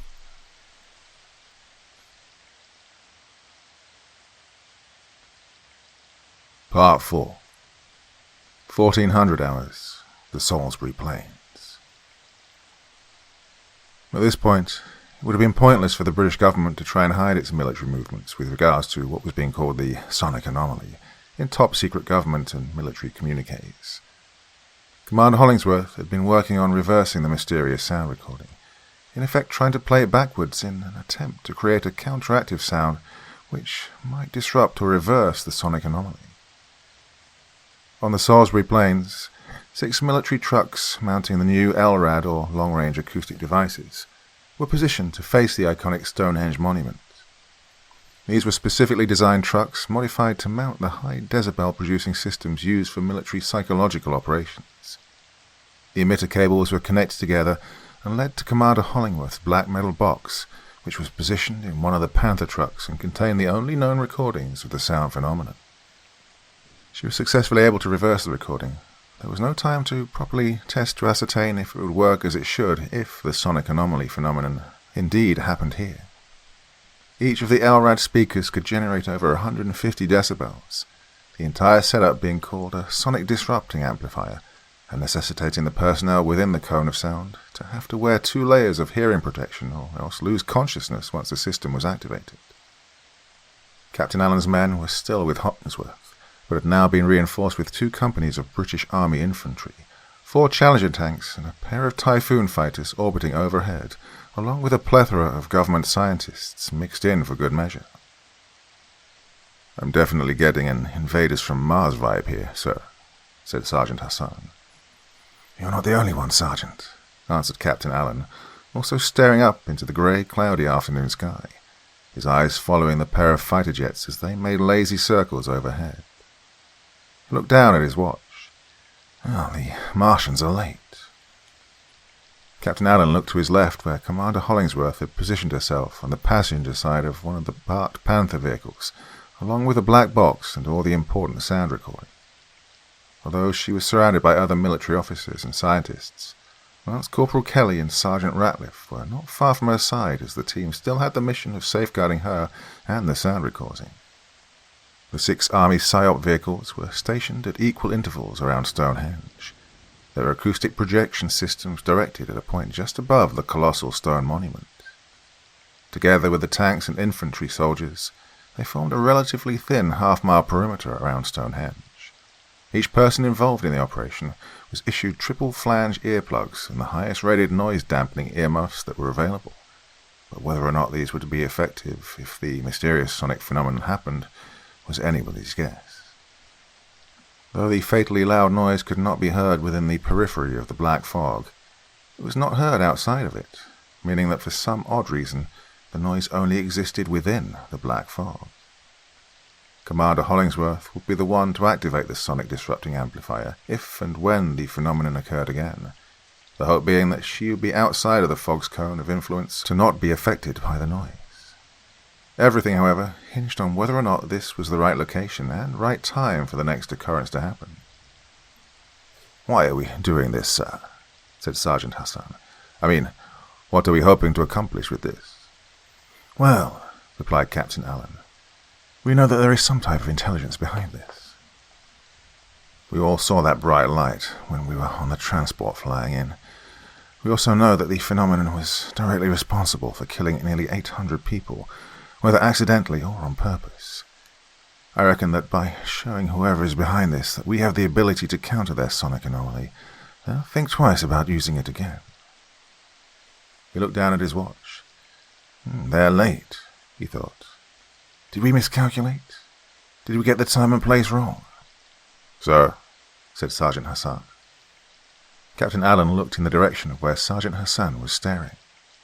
In the hazy distance, a black cone of fog was shooting down from a grey, cloudy sky, atop which was a point of bright light. The pencil-thin black cone was some distance farther than when Captain Allen had first seen it on the plain, perhaps by as much as 15 to 20 miles, and to be seen from Stonehenge, the unidentified object projecting the black cone of fog had to have been some distance up in the sky. A wave of surprised and shocked gasps came from the assembled personnel. "Damn," cursed Captain Allen. "We miscalculated the location." Running to Commander Hollingsworth, he pushed past the other personnel crowded around the armored truck and yelled, "Commander, do we know the thing's exact location?" "I'm pulling up that location now," replied Hollingsworth, her fingers dancing frantically across the laptop's keypad. "Here, West Woods in Marlborough Downs. That's where the anomaly is taking place." "Oh, damn it," thought Captain Allen, knowing that it would be impossible to pick up and move all of these assets 15 miles away to Westwoods and place them all back into position before the sonic anomaly had vanished. The 2 RAF Typhoon fighters banked hard and soared towards the bright light from which the fog was emanating. The radio inside the Panther tuned in to the air-ground tactical net. Hollingsworth, Allen, and the others gathered around the truck, straining to hear what the flight leader was saying. "Approaching the target now, 7 miles closer," reported the pilot. "The object is at 27,000 feet, around 100 meters in diameter. It's metallic, looks to be changing in color from bronze to silver and back again." The 2 fighter jets were flying in a tight orbit below the object, steadily gaining altitude as they made another loop around the glowing craft. "The cone of fog is about a quarter mile in diameter at its base," continued the flight leader, its words mixing with his heavy breathing as he maintained his tight turning maneuver. "The thing looks to be penetrating the ground below. It's pulling out something from the ground. It looks to be stones. The craft is pulling up huge rectangular blocks of stones." "Of course," exclaimed Commander Hollingsworth. "The massive stone blocks used to construct Stonehenge came from West Woods. That's how they were transported here to this spot. Shit, exclaimed the flight leader suddenly. I've lost nav and flight controls. The pair of fighters had closed to within a mile of the object, the wingman suddenly going from a tight turn into a flat spin as all flight controls became unresponsive. Eject, eject, eject, yelled the flight leader as the canopy of his wingman's jet flew open, the wingman being rocketed violently away from his uncontrollable jet. The flight leader's own aircraft had not yet gone into a spin as the pilot fought valiantly to get his fighter under control. Straining with all his might, he pulled on the stick in an effort to reverse course away from the object as warning alarms and red lights lit up the cockpit. Feeling that his Typhoon was about to go into an uncontrolled spin, the flight control system suddenly kicked in again, and the pilot pointed the nose of his fighter straight up. The nimble fighter looped up and over the glowing craft, and the pilot looked down over his shoulder, searching for his wingman and relieved to see that his chute had successfully deployed and that his wingman was now drifting down and away from the object. Now in control of his fighter again, the flight leader banked away, putting some distance between himself and the object before reversing course again, lining the object up for a missile shot. I've got tone for an arse-ram shot, declared the pilot. Negative, negative, negative, do not engage, warned Commander Hollingsworth into the radio, reckoning that if the fighters lost flight control after coming within 1 mile of the object, then the missile would lose its guidance system once it got that close. Keep eyes on the target but, when you have to engage, go with a 27mm cannon. Roger, confirmed the pilot, pulling away and abandoning his attack run. That was a good call, Commander, agreed Captain Allen as he watched the fighter begin a wider orbit around the craft. The target has about a dozen of those monolithic stones suspended underneath it. Probably more, announced the pilot. It's beginning to move. It's headed east towards your location. Roger, replied Hollingsworth. Remain on station and be ready to engage when called. Roger, confirmed the pilot as the unidentified glowing craft sailed silently across the sky, the thick black fog no longer touching the ground anymore, but reaching down just far enough to keep the massive 25-ton monolith suspended in a triangular formation 6,000 feet above the ground, while steadily closing the distance to the Salisbury Plain.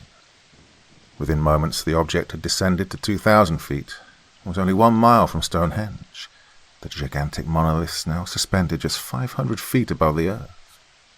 As it approached the thin perimeter established by the military around the monument, the personnel and vehicles which the object would pass over scattered, fearful of being caught up in the cone of the fatal audio anomaly. Fortunately, however, this fear turned out to be unfounded, as Commander Hollingworth had been again correct in her assumption that the sound could only be heard from within the black cone of fog, although there was a definite sensation of static electricity in the air, and a vibrating sensation which rattled teeth and loose equipment like a tremor as the craft passed overhead, passing the thin military perimeter and stopping directly over the center of the Stonehenge monument. The dozen or so monolithic stones which it had lifted from the westwards, now only 100 feet above the ground. The assembled soldiers looked up in awe at the otherworldly spectacle, their team and squad leaders admonishing them to hold their fire, while the Challenger tanks traversed their turrets, their loaders ready to ram a 120mm round into the breach if the time came. Others looked nervously at Commander Hollingsworth, as she was the one who would activate the LRAD system should it become necessary. But what was necessary? What was the precedent to activate it? The object, or rather whomever controls the object, hadn't really initiated an overtly hostile act. It was quite possible that the Royal Navy destroyer, the Russian submarine, and the Greenpeace ship may have been a case of being at the wrong place at the wrong time. The deaths caused by the sonic anomalies could very well have been unintentional, and activating the LRAD system might be taken as a hostile act by the operators of that craft. By activating the LRAD system, she might inadvertently cause an interplanetary war. These thoughts raced through the young naval officer's mind, even as she gasped as the heavy monolithic stones shifted their positions in mid-air, as smoothly as dominoes being shuffled across a table. Up till now the stones had been floating horizontally across the sky, but in an instant, 10 of the stones shifted into a vertical position and slammed down into the ground in a half-circle formation, completing the open area of the outer circle of Stonehenge. The ground shook as the stones were slammed home, causing many of the soldiers to lose their balance as the earth quaked. Yet no sooner had the 10 stones been positioned than the 5 remaining stones, still floating horizontally in the air, slammed straight down, balanced perfectly atop a pair of the stones which had been set down seconds earlier.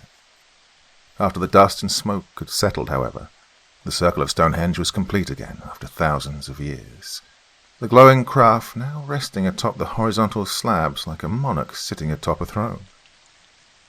"It was never an altar or some bloody celestial calendar," said Sergeant Ratliff, the usually unshakable medic's voice now filled with awe and wonder. "It was a landing platform." "What now, Sergeant?"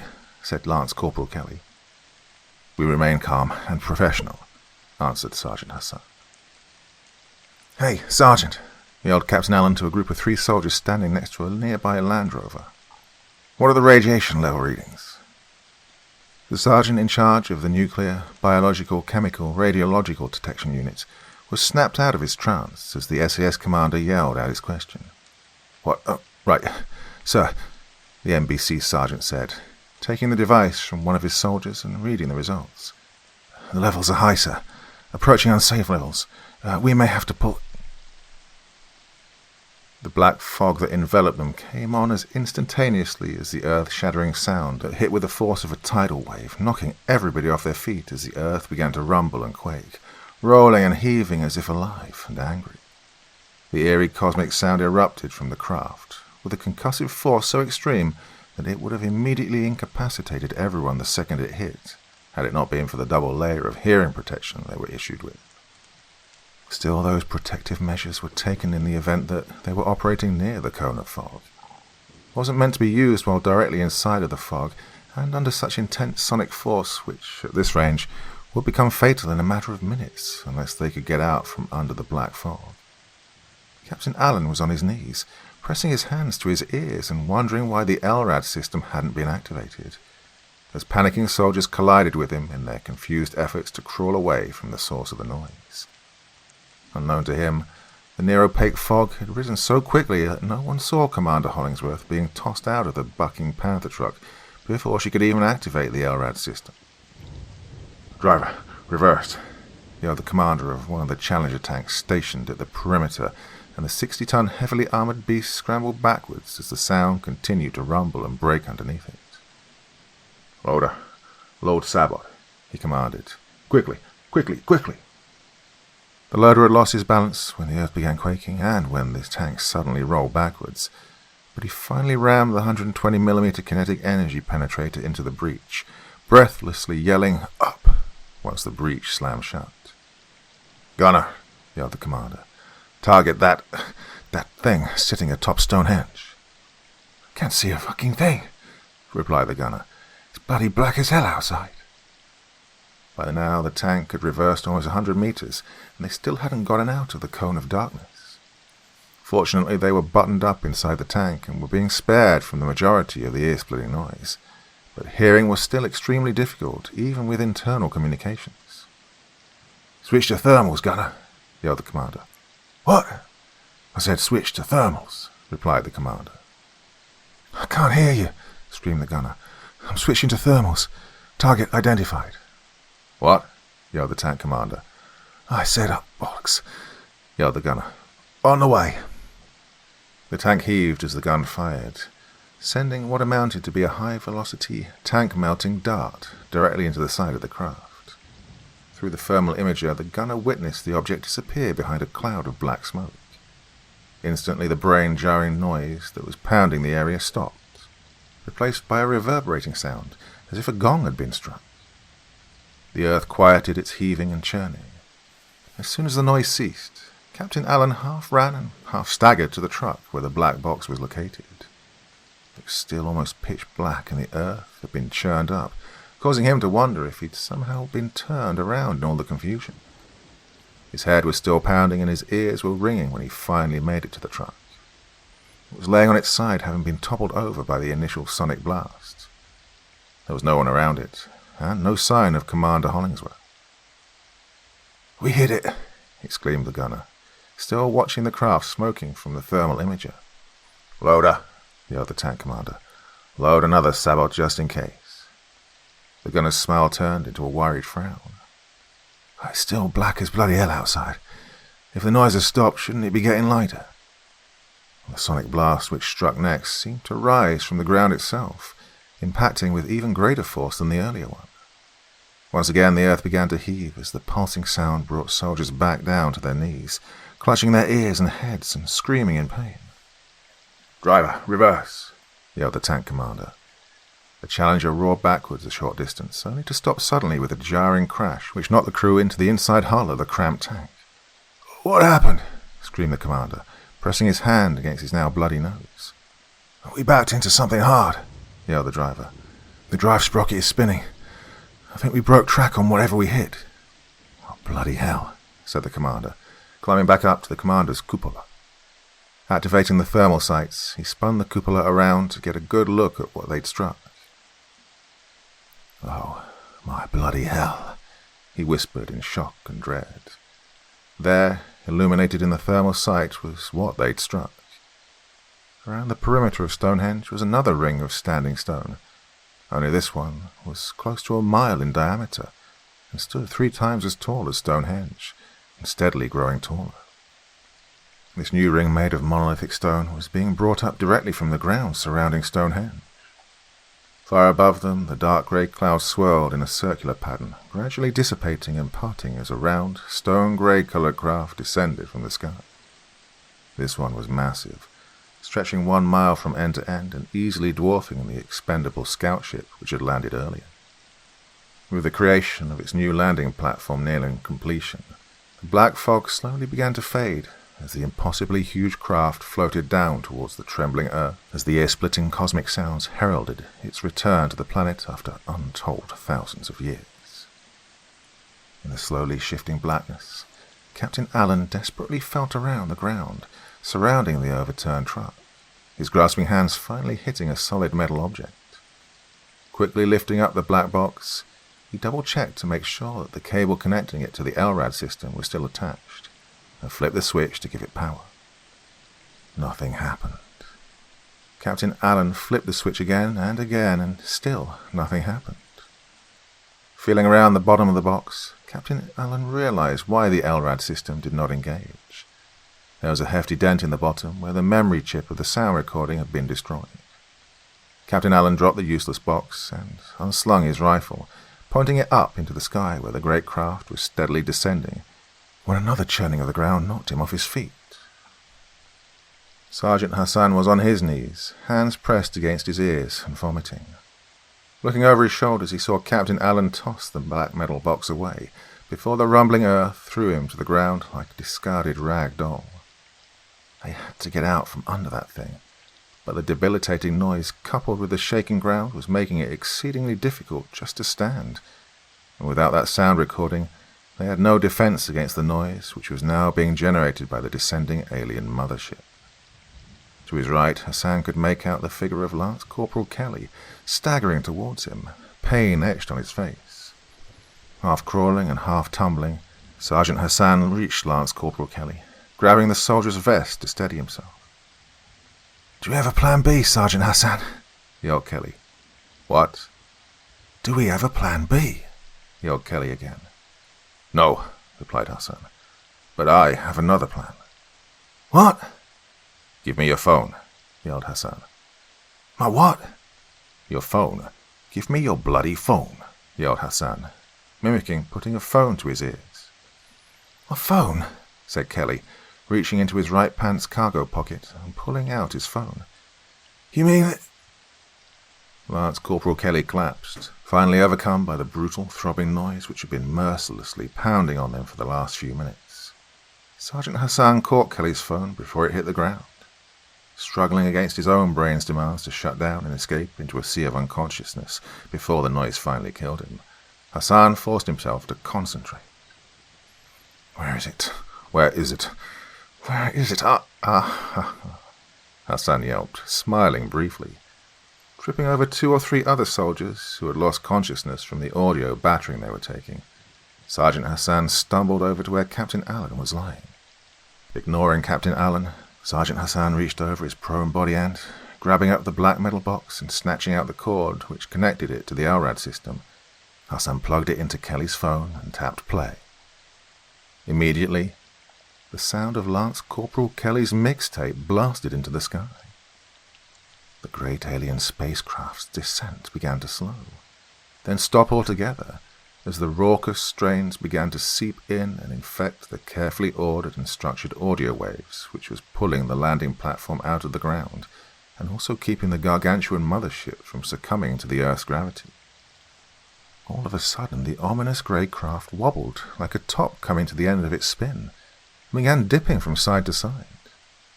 Unable to keep its position in the sky thanks to the secret weapon which the planet's inhabitants were projecting towards it, the visibly unsteady spacecraft released itself from the gravitational pull of the Earth and shot directly up into space.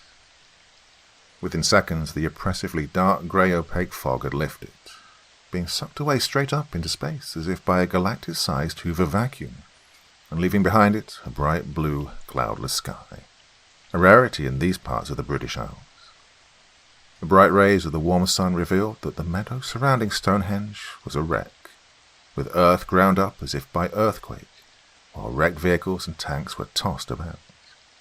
And everywhere soldiers, scientists, specialists and civilians were picking themselves up, battered, bruised and bloody, but otherwise unharmed, except for the deafening ringing in their ears and a splitting headache.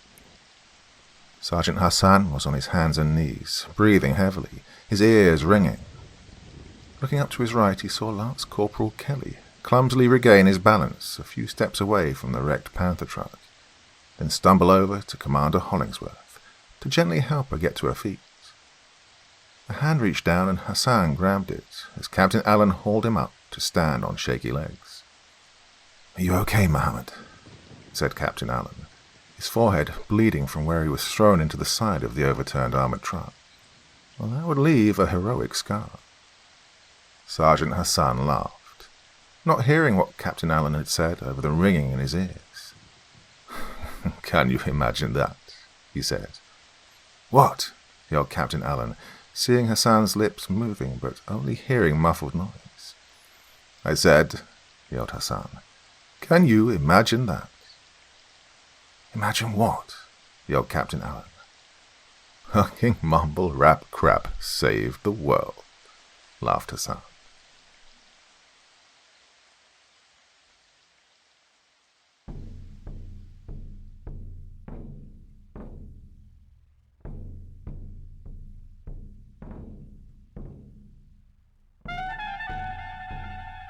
And so once again, we reach the end of tonight's podcast.